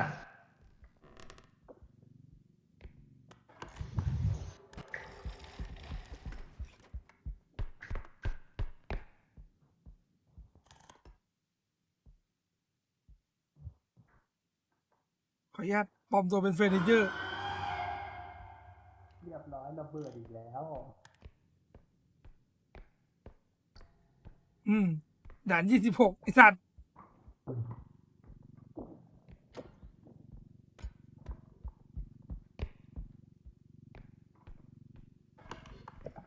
ด่าน26แม่งไปอีกแล้ว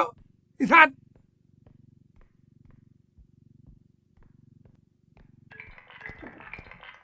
ขี้คุยนี่หว่า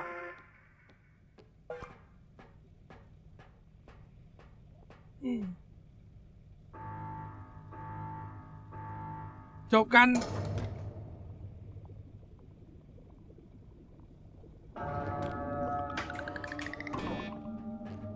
วนอยู่แต่ห้องเดียวไม่ต้องพูดเลย แม่งห้องสองมึงทำของแตกกันเป็นหมื่นเลยไอ้เวน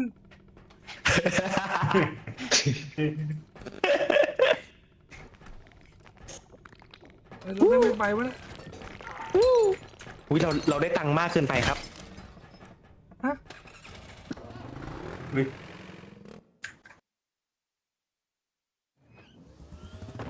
ดีจริงๆโอเคงั้นเดี๋ยวรอก่อนนะเดี๋ยวค่อยๆเล่นกันนะเดี๋ยวค่อยๆแบ่งกันเล่นนะทุกคนถ้ากระแสต้อนรับดีขนาดนี้เดี๋ยวพี่ทำเรื่อยๆคนดูเยอะมากนะตอนเนี้ย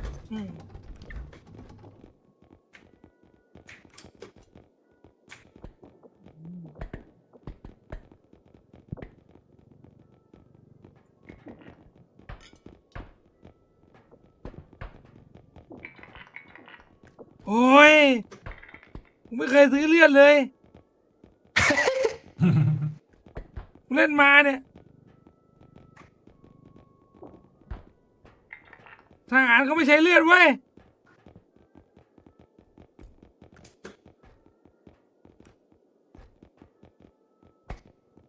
เอาอะไรอีกดีครับ เบิร์สักอันแล้ว โอ้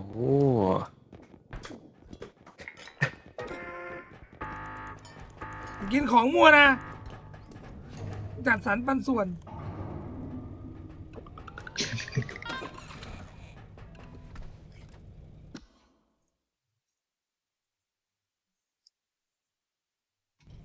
โอเค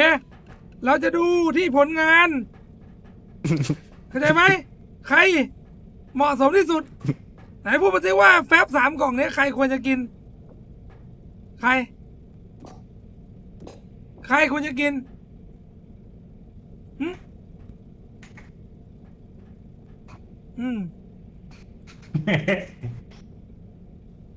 ท้องแล้วมั้งไอ้เหี้ย พูดมาสิใครควรจะกิน ใครจะกินเลย ไปกินเลย ใคร ไม่ได้ให้กินเลย ถาม สรุปคือกูกินหมด ไป ไป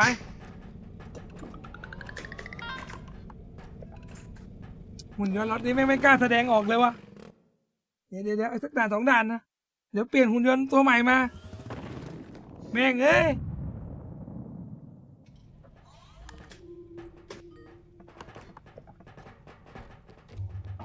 มาทำงาน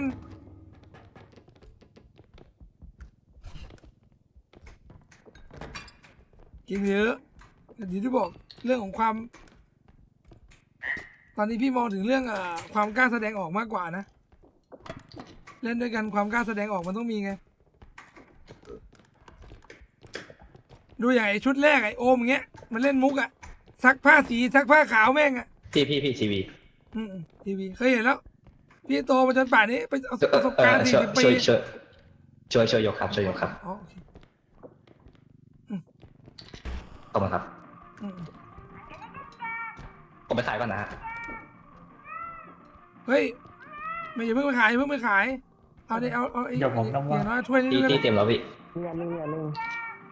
อันนี้เอาลูกโลกอีกอันหนึงเอาไป อันนี้โอเค เอ้สีเหลืองเองมีมุกกับลูกโลกไหมมุกเกี่ยวกับลูกโลก มุกเกี่ยวกับลูกโลก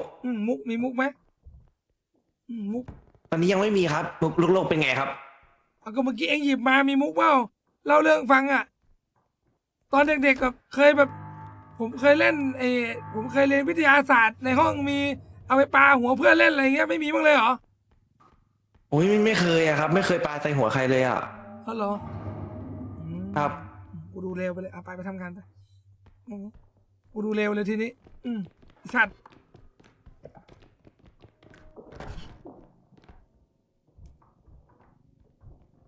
กูดูเป็นหุ่นยนต์ชั่วไปเลยทีนี้ แม่งเอ้ย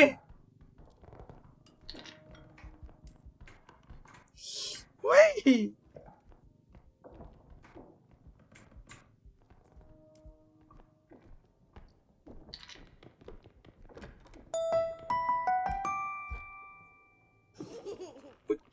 ชู 2 นิ้วทีหนึ่ง ชู2 นิ้วทีนึงเหรอชู2 นิ้วทีนึงชู2 นิ้วทีนึงโอ้ยเหี้ย เฮ้ย อ๋อไปโดน เฮ้ยอ๋อ ไม่มีอะไรเนี่ยพอดีสะดุดนิดหน่อยไป โอเคครับ มีเสียงโย้ย สะดุดนิดนึง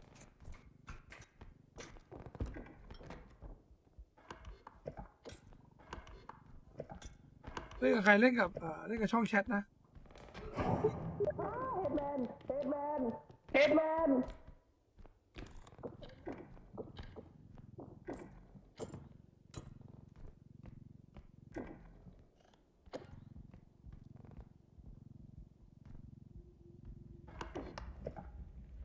เรียกฝรั่งอยู่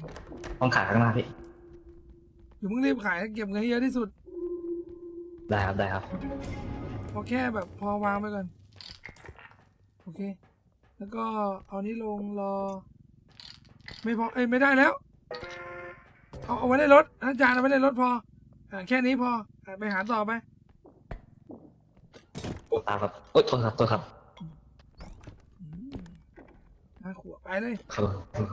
มันสิโดนส้นตีนเด้อไป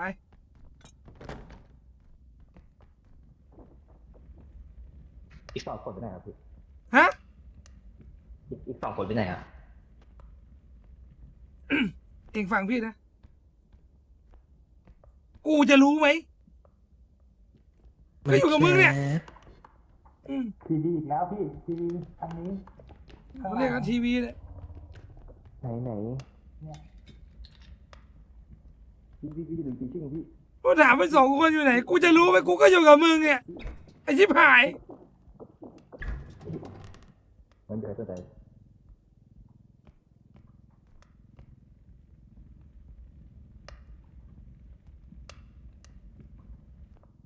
รถไปไหนละ ทีวี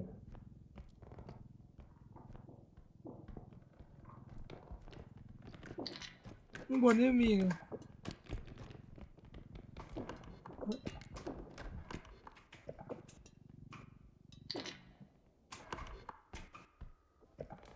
เอามีอีกชิ้นหนึงไม่ใช่เหรอ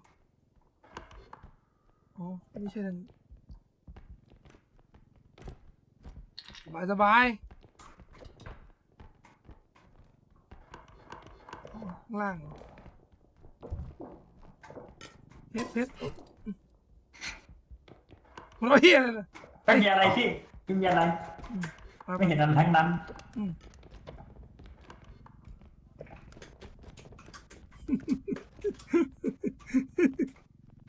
พี่เล่นอะไรบ้าง แชมป์ห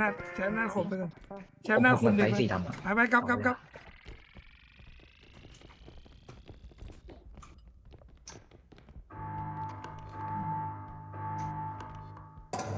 ไม่รอนะเว้ยอย่ามาร้องไห้งองแงว่าทำไมหัวหน้าถึงไม่ช่วยลูกน้องขอแบบนี้มันอยู่ที่ประสบการณ์เว้ยตามมา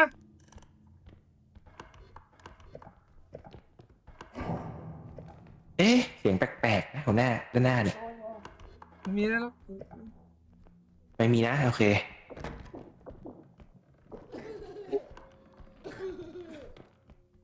นะ มี โอ้โหเต็มตาเลย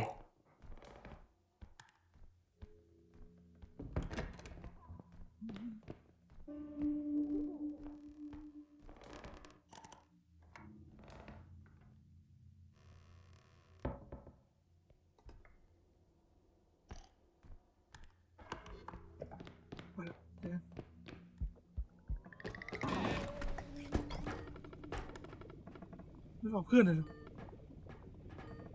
เอาคนหรือว่าตัวพี่แค่คนเดียว ไม่รู้ดิ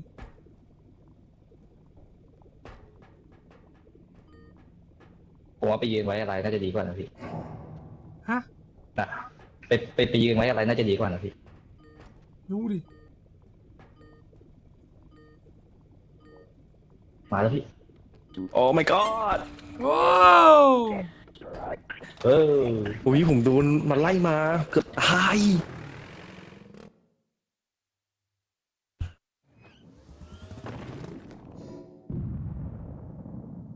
เฮ้ย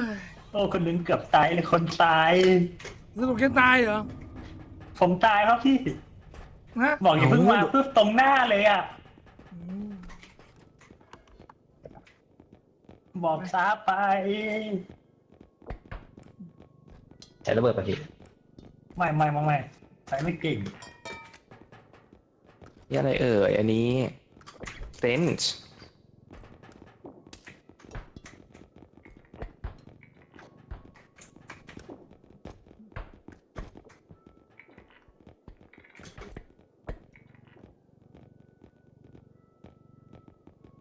อืม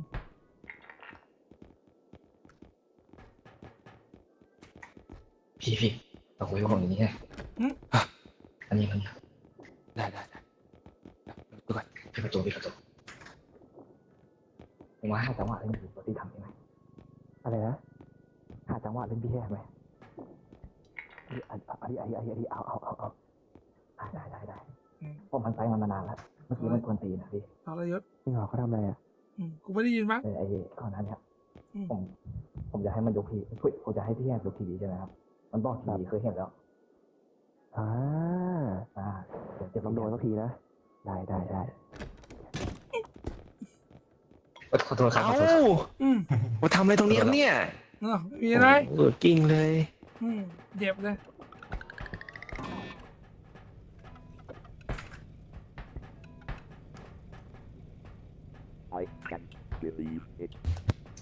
เอาของไม่ซื้อเรื่อง เฮ้ยกดดิเอากดซื้อให้กูหน่อยสิ เอาโอ้โห โอ้โห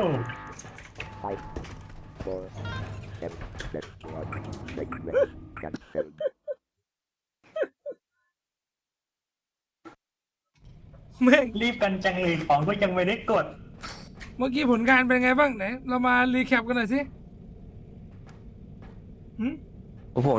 ผลงานดีมากเลยนะครับ แต่ละคนเนี่ย อืม ทำงานได้อย่างสามัคคีกันจริงๆนะฮะ พี่เห็นนี่สีเขียวที่ทำงานได้ดีมากนะเขียวอ่อนเนี่ยส่วนไอ้เขียวนั้นติงตองนี่ไม่ได้เรื่องเอางี้เอาไปหนึ่งกล่องนี่เอาไปอีกกล่อง ขอบคุณครับ เองเอาไปอีกกล่อง ดูกราฟ ระเบิดก็แบ่งกันใครเอาพี่มีแล้วแบ่งกันหนึ่งเอาไป ส่วนไอ้เขียวเดินตามอย่างเดียวเท่านี้สีม่วงไม่มี ได้ครับ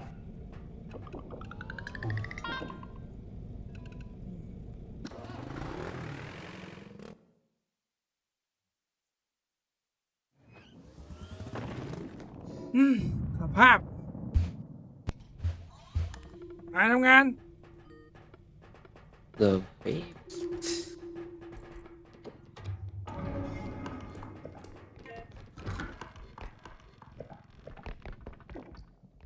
แก้วซ้ายมือเอาดูดีอย่าให้แตก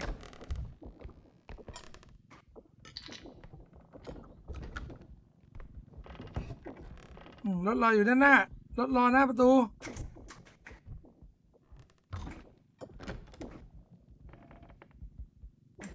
ดูงานดีไม่เสียแรงอ่ะ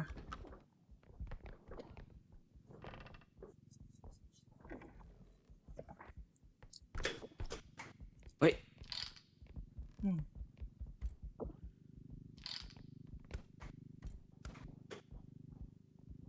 กูก็ไม่เข้าใจว่าทำไมไม่เอาทีเดียวไปเลยวะก็บ้าจี้แบกมาด้วยไงไอ้สัตว์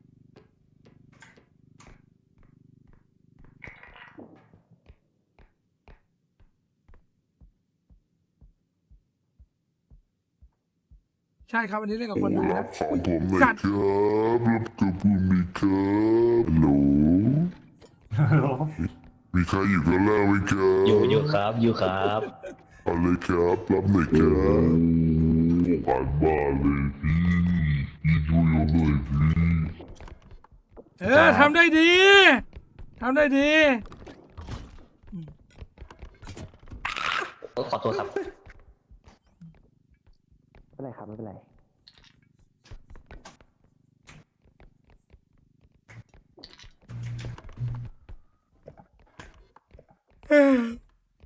คุณน่าขี้เกียจว่ะกระดิกตีนเดี๋ยวมั้งกูว่าไปเด็กทำงานไปนะ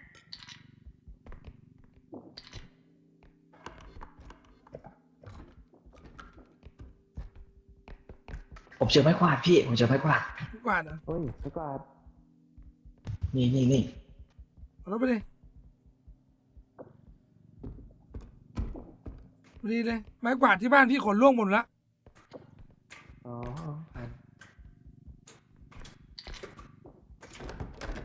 มา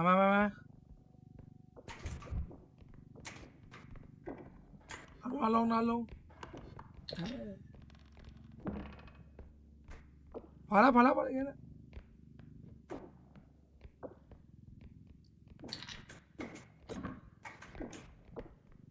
ช่วยประคองหน่อยเอาจะไปจับให้มันหมุนทำไมลูก พาไปดีกว่าพี่ อย่างเงี้ย อย่าเพิ่งขี่มึงไปที่ เดี๋ยวมึงดูกูนะมึงดูกูนะมึงดูกูนะมึงดูคนมีประสบการณ์เนี่ยเดี๋ยวมึงดู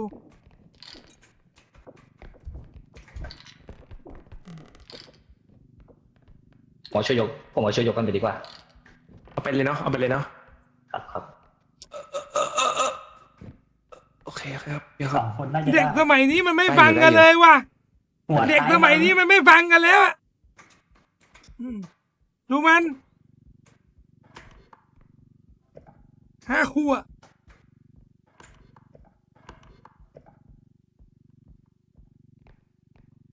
โอ้ย เฮ้ยไม่เชื่อฟังผู้ใหญ่ สวยมากเอาเข้าเลยไหมหรือว่ายังไง เอาเข้าเลยครับเงินมันยังไม่ถึง ไปตั้งได้ไหม อย่างนี้ก็ได้พี่เอาตั้งอย่างนี้เลย เอ้ย ใช่ โอ้ตรง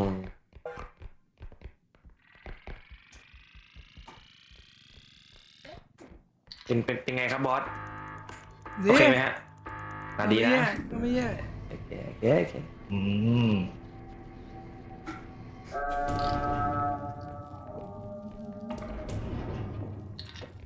ไป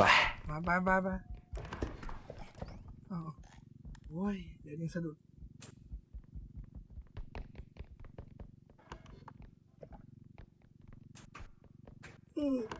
โอ้ยหิวข้าววะพี่ไม่ได้กินข้าวไปก่อนนะนี่หรอวะมันไม่หิวข้าววะ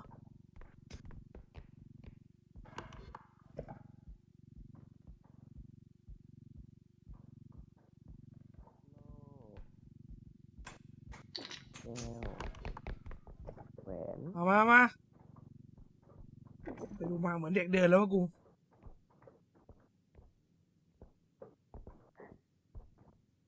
ไปมากูเหมือนเป็นเด็กเดินแล้วตอนนี้มาอีก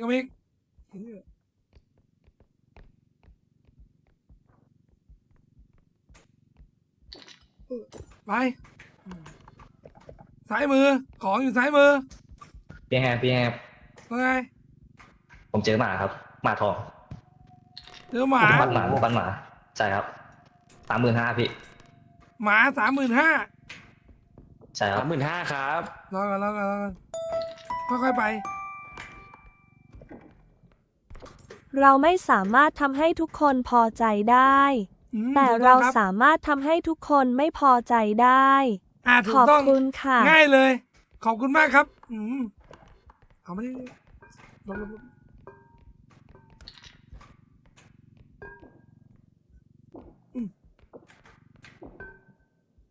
เฮ้ยโอเคไป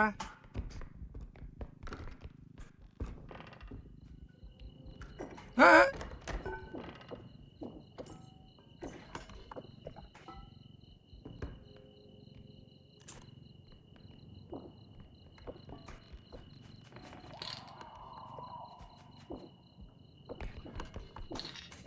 อันนี้มันไม่มีผีเลยเนี่ย เสียงอะไรแล้วเสียงอะไรเมื่อกี้ ต้องเอาหมาเข้าก่อนเราเอาหมาเข้าก่อนเอาหมาอยู่ไหนมาช่วยกัน4 คน อ๋อแป๊บนึงนะครับเอา3 คนก็ได้ เอาแนวนอนรถมาร ถ เฮ้ยจมูกมันนี่ไปเลยวะ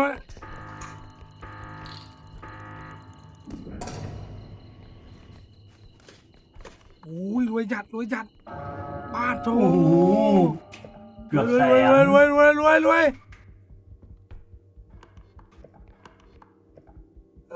ทำงานดีเว้ย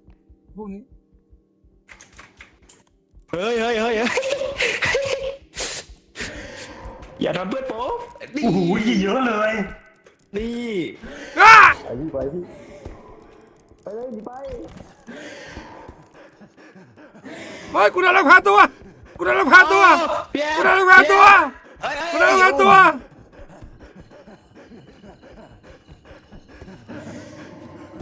โอ้ย ไหนนี่เหรอทำอะไรอ่ะเอาไปไหนวะ ยังอยู่ที่เดิม นี่อยู่ไหนอ่ะเออเอาไปไหนวะทำอะไรไปเถอะพี่ไปเถอะไปเถอะ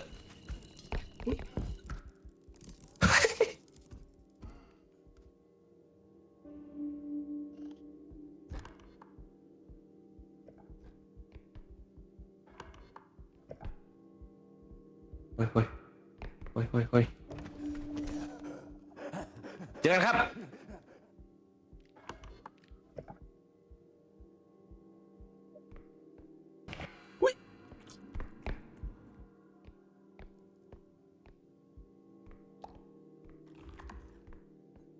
5 ขวด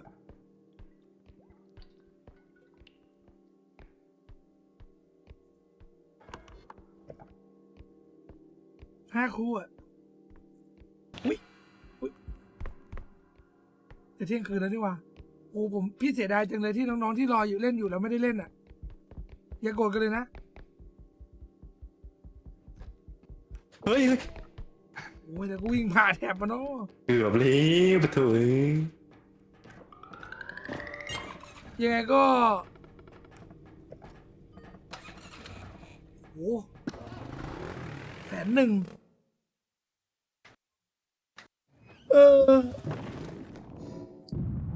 ได้พี่บีเล่นกับน้องๆอย่างนี้อยู่แล้ว เป็นล้านเลยอ่ะพี่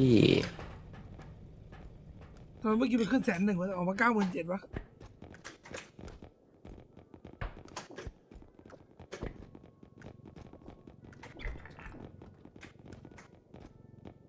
หิวข้าวที่ไหนเลย มีได้ไหมนั่งบนเป็น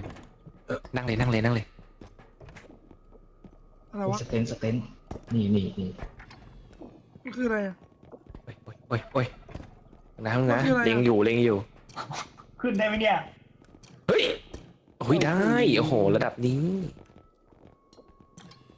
มีไหมโอ้โหนี่เลยเอาไหมครับอยากเอาไหม เอาได้ โอเคถูกนะถูก อย่าเล่นเลย เรียบร้อย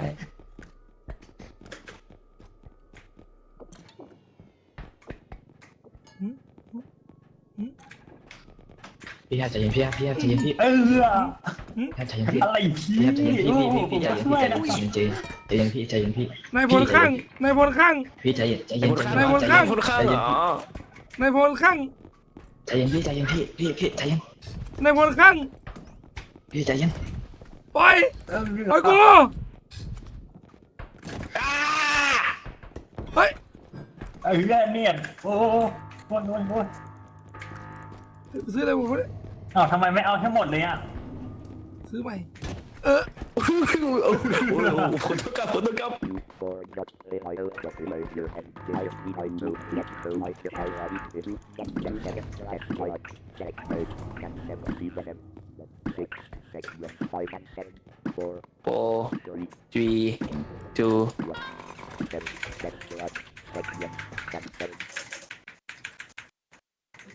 รัวกันอะไรขนาดนั้น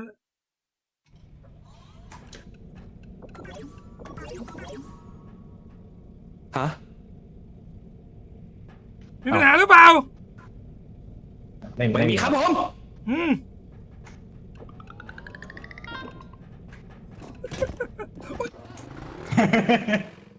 ใครตาพี่แหบมาจ้ะ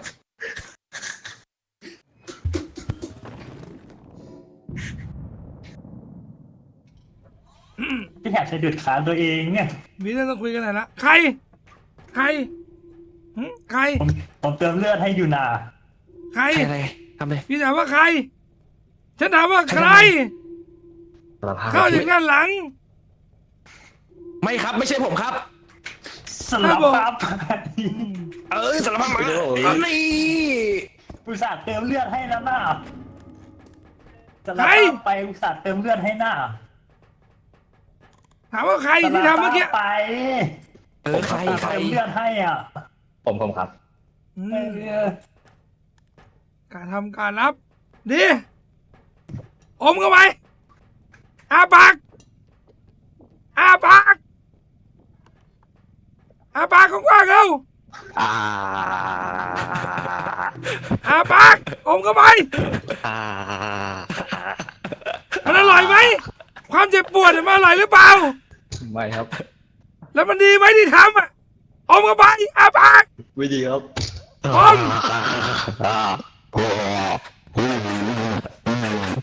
โอเคทีหลังจะทำอีก ครับ ไปไปได้ทำงาน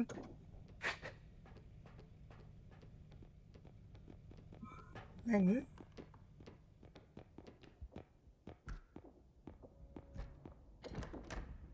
ลำบากเช็ดไม้ตอนหลังอีกต้องอมไม้อีก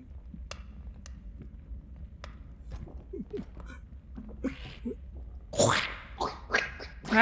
ใครมีประสบการณ์ในการฆ่ามาได้บ้างฉันอยากจะเห็นจริงๆ ผม วิธีคือยังไง วิธีในการฆ่าคือยังไง ไม่เป็นโดนทับครับ จะโดนทับได้ไง โดนทับครับ เราไปขายของก่อนครับ เอ้า ไม่ใช่ครับอันนี้ไม่ใช่ ตายซะ ดีไปดีไป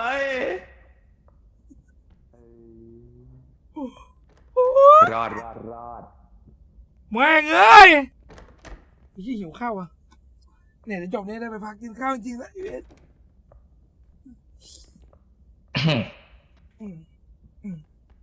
ทรงอยู่ทำทรงอยู่ ดูพี่เจอเพชร เดี๋ยวยี พี่มีอะไรกินบ้างวะพี่ดูนี่โอ้ยเนี่ยอันนี้จริงๆอันนี้พี่ก็ชอบนะพี่รู้สึกว่าก็สนุกดีนะเล่นกับคนดูอ่ะก็อย่างแก๊งนี้ก็จะดูพูดไม่ค่อยเยอะหน่อยต้องคอยส่งเยอะๆหน่อยเหมือนต้องเป็นคอยตัวเหมือนต้องเป็นตัวชงอ่ะมีใครแบบเป็นตัวชงเก่งๆบ้างวะแม่งชงเองเหนื่อยเว้ยบางทีก็ต้องชงเองเล่นเองเว้ย เอาไม่แตกนะไม่แตกโอเคเดี๋ยวผมไปดูข้างล่างกันปึ๊บ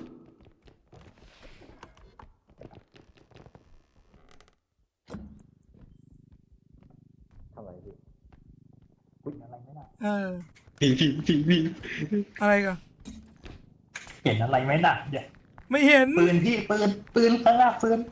พี่พ่อตาพี่ ก็ตาเหรอ ก็ตาดิ ไหน ไม่เห็นมี ห้อง เลย น้ำเลย โอ้ไม่รู้เรื่อง ข้างหน้าพี่ข้างหน้าพี่ หน้าเหรอ แล้วเป็นพี่ของพี่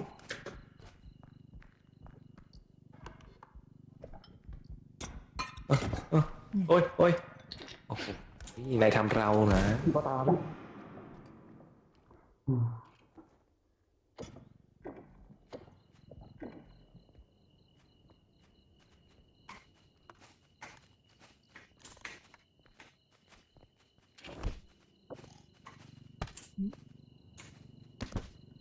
เพื่อนจับสิมันล้มแล้ว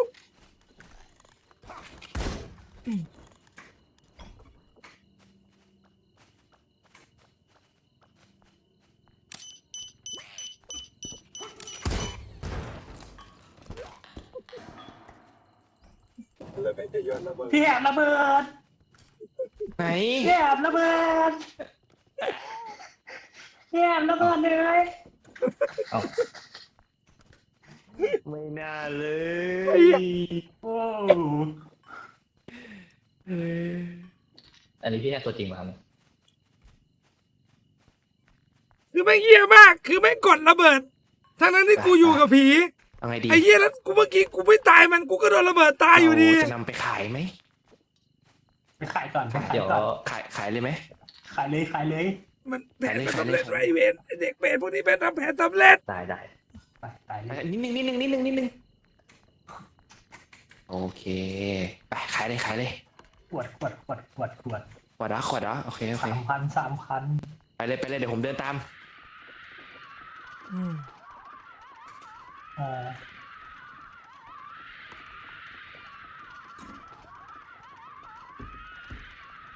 เฮ้ย อย่าหน่า16น่ะ ฮะเลือดเลือดเหรอ เลือดอ่ะ16อ่ะ อ๋อโอเคไม่พลาดแน่นอน เลือด16มันมีแผนไอ้เวร ต้องมา กูจะหิวข้าวด้วย อันนี้อะไรอ่ะเฮ้ย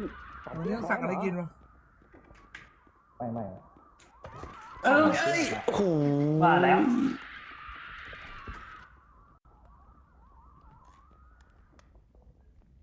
โอเค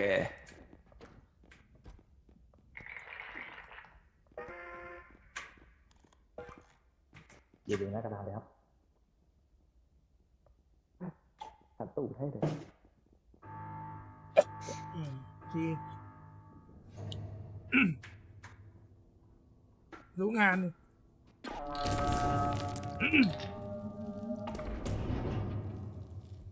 ทำอะไรกันทำอะไรกันฮะตอนมันล้มทำอะไรกัน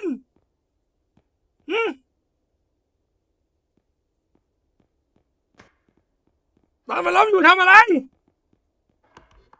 พูดสิไหนใครทำอยู่ ทีละคนใครทำอะไรอยู่ ตอนมันล้มอ่ะ แต่มันล้มผมอยู่ข้างพี่ผมไม่เห็นนะ แล้วไม่จับมันเหรอ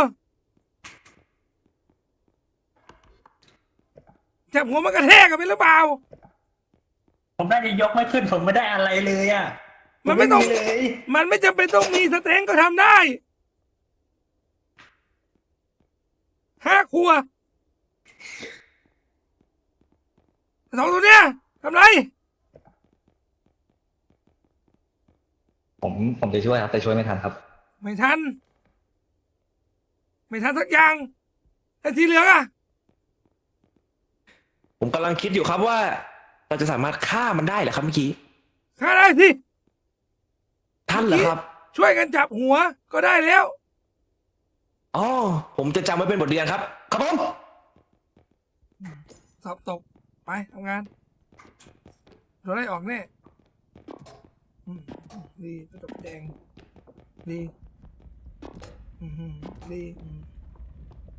หัวหน้าคนก็ดีประจบแดง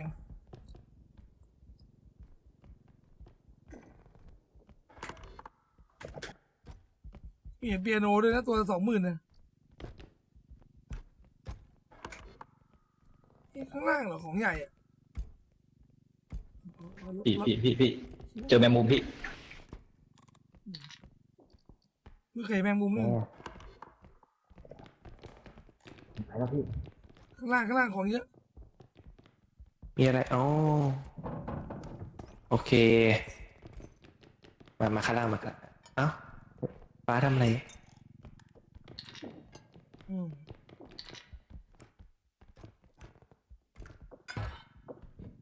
ไปเอาไปดิ อุ้ย2,000นะ แอบซื้อมาตอนไหนวะเนี่ยอะไรอะ มันจะทำให้ของเบาขึ้นครับ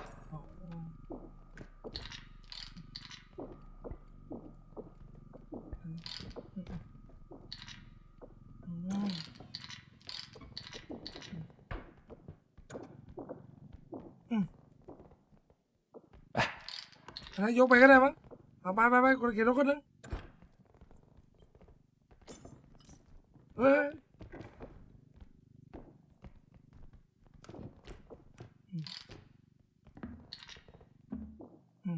ดี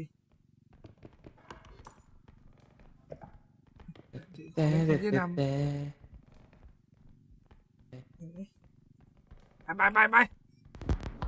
อุ้ย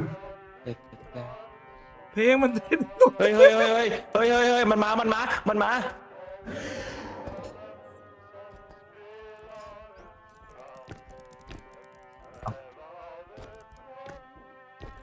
โอเค ไปละ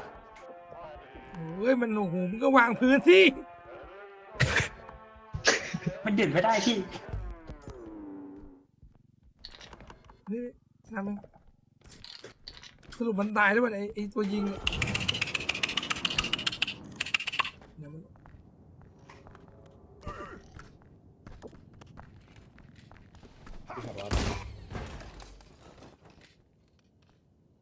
เรียบร้อย มึงไม่จับหัวมันวะ พี่จะตายแล้ว จับหัวไม่ไปจับขา พี่ จับหัว แล้วมันก็ลุกทันทีเลยเนี่ย มันฆ่าไม่ได้ ม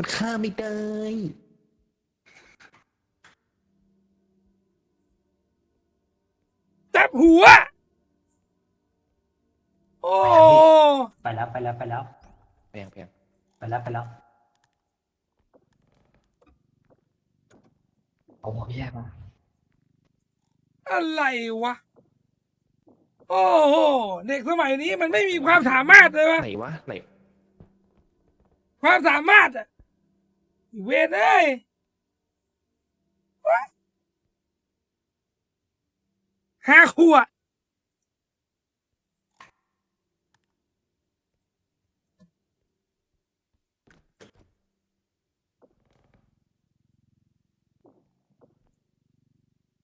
ขึ้นเลย ที่สอบตก ปล่อยกูตาย2 รอบ สอบตก หุ่นยนต์แก๊งนี้ไม่ผ่าน หุ่นยนต์แก๊งนี้ไม่ผ่านแล้ว สอบตก เอามาที่ สอบตก สอบตก ไม่ไหว โอ้ยนี่ผมฆ่าได้พี่โอ้โห Android ไม่ผ่าน ไม่ผ่าน เอาเรื่อง พี่ผมฆ่าผีได้พี่ ผมฆ่าพ่อตาได้ อืม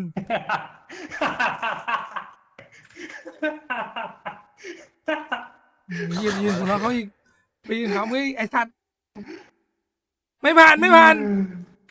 ไม่ผ่าน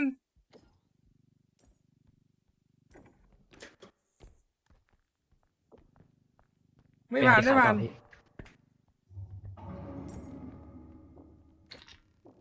เดี๋ยวอันนี้ผมต้องไป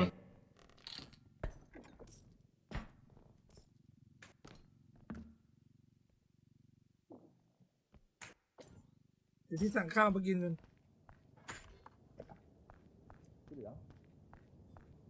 เฮ้ยน้องๆพี่บอก พี่ขอโทษทีนะ ได้ คือเนี่ย มันเป็นอีกหนึ่งเหตุผลที่พี่เวลาพี่พูดว่าพี่จะเล่นกับคนดูใช่ไหม มันเป็นอีกหนึ่งเหตุผลที่เวลาพี่พูดว่า พี่จะเล่นกับคนดู แล้ว พี่ไม่สามารถให้ทุกคนเล่นได้อ่ะ พี่ไม่อยากให้ทุกคนน้อยใจนะเว้ย คือ เดี๋ยวมันจะมีโอกาสแบบนี้อีก ขอแค่ว่าจังหวะเราดี มาดูพี่บ่อย ต้องมอง ๆ เวลา ใช่ไหม พี่เล่นอะไรเงี้ย มันก็จะมีโอกาสได้เล่นนะ อันนี้พี่บอกไว้ก่อน แต่ถ้าแบบว่า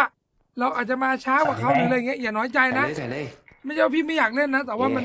ไปยิงก็พอครับไปยิงก็พอครับ มันมีเรื่องของเวลา มันมีเรื่องของอะไรด้วยนะ ต้องอย่างนี้ใช่ไหม นะ ถอยออกมาถอยออกมาถอยออกมา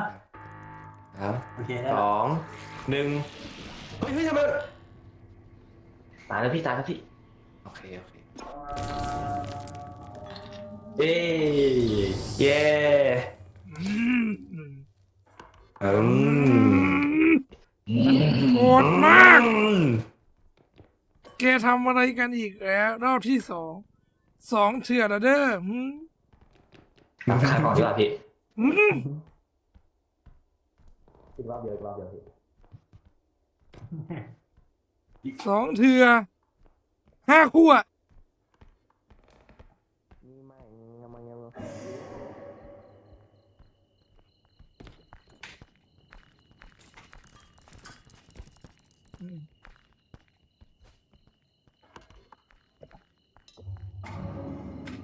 เอาเลย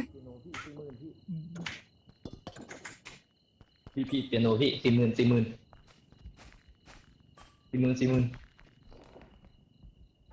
ต้องเฟเธอร์อ่ะได้ไหม นี่ อุ๊ยแต่ทางมันแต่ทางมันแบบโคตรเคี้ยวมากเลยนะ ทางด้านหน้าเนี่ย ช่วยยกหน่อย ไหนเอามา ย้ายปั๊มอ่ะใครมีสติง2ก็เอาไปเลย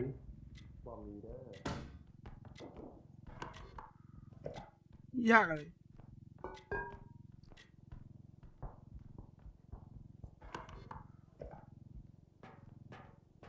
พอกันพอข้าง อันนี้ด้วยพี่ เดี๋ยวเอาอันนี้ใกล้ๆก่อน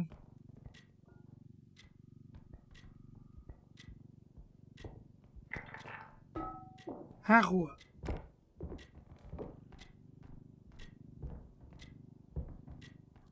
โอ้ต้องตั้งก่อนอะ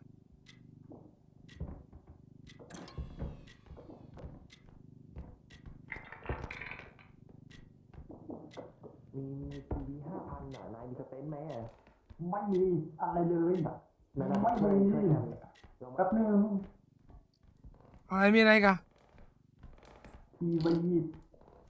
มานี่มาพอแล้วแค่นี้ก็พอแล้วมันมีเปียโนมีนี่2 อันก็พอแล้วมาเดี๋ยวมาทำให้มันได้ต้องแบ่งเป็น2 ทีมอย่าเพิ่งเอาเข้าไปทีมเปียโนกับทีมนาฬิกาแล้วรถค่อยใครเอาได้ค่อยเอา เปียโน นาฬิกาอยู่ไหน เอานี่ไป นี่ไงมึงตามึงดูนี่จะทิ่มตาบอดอยู่แล้ว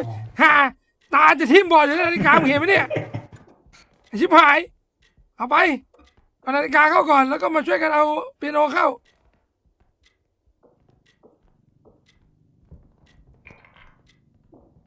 เอามาร ถพี่รถ สวยได้ไหม เพราะพระแก่แล้วเรื่องเวลาเลยสำคัญ เอ้ย พักผ่อนเยอะๆนะคะ โอ้ครับผม อันนี้คือเป็นห่วงหรือหลอกด่ากันเนี่ย กู130,000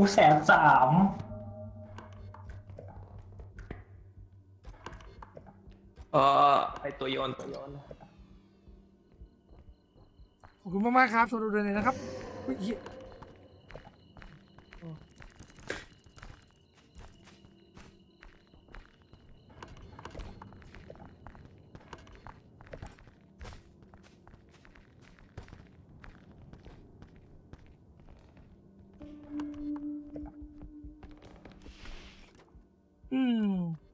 แต่ว่าเดี๋ยวไปแล้วครับพี่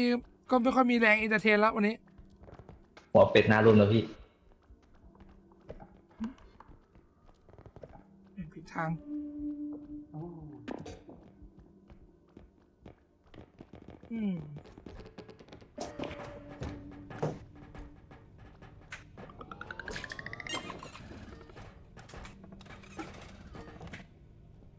ลูกหัวเล่นได้ใช่ปะ งั้นขอบคุณสำหรับเดือนนี้ด้วยครับ10 บาทนะครับผมขอบคุณมากครับ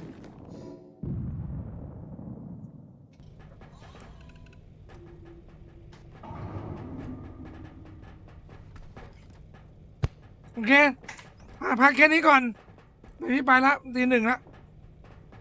โอเคครับ เลยตี 1ไปแล้วด้วย ครับ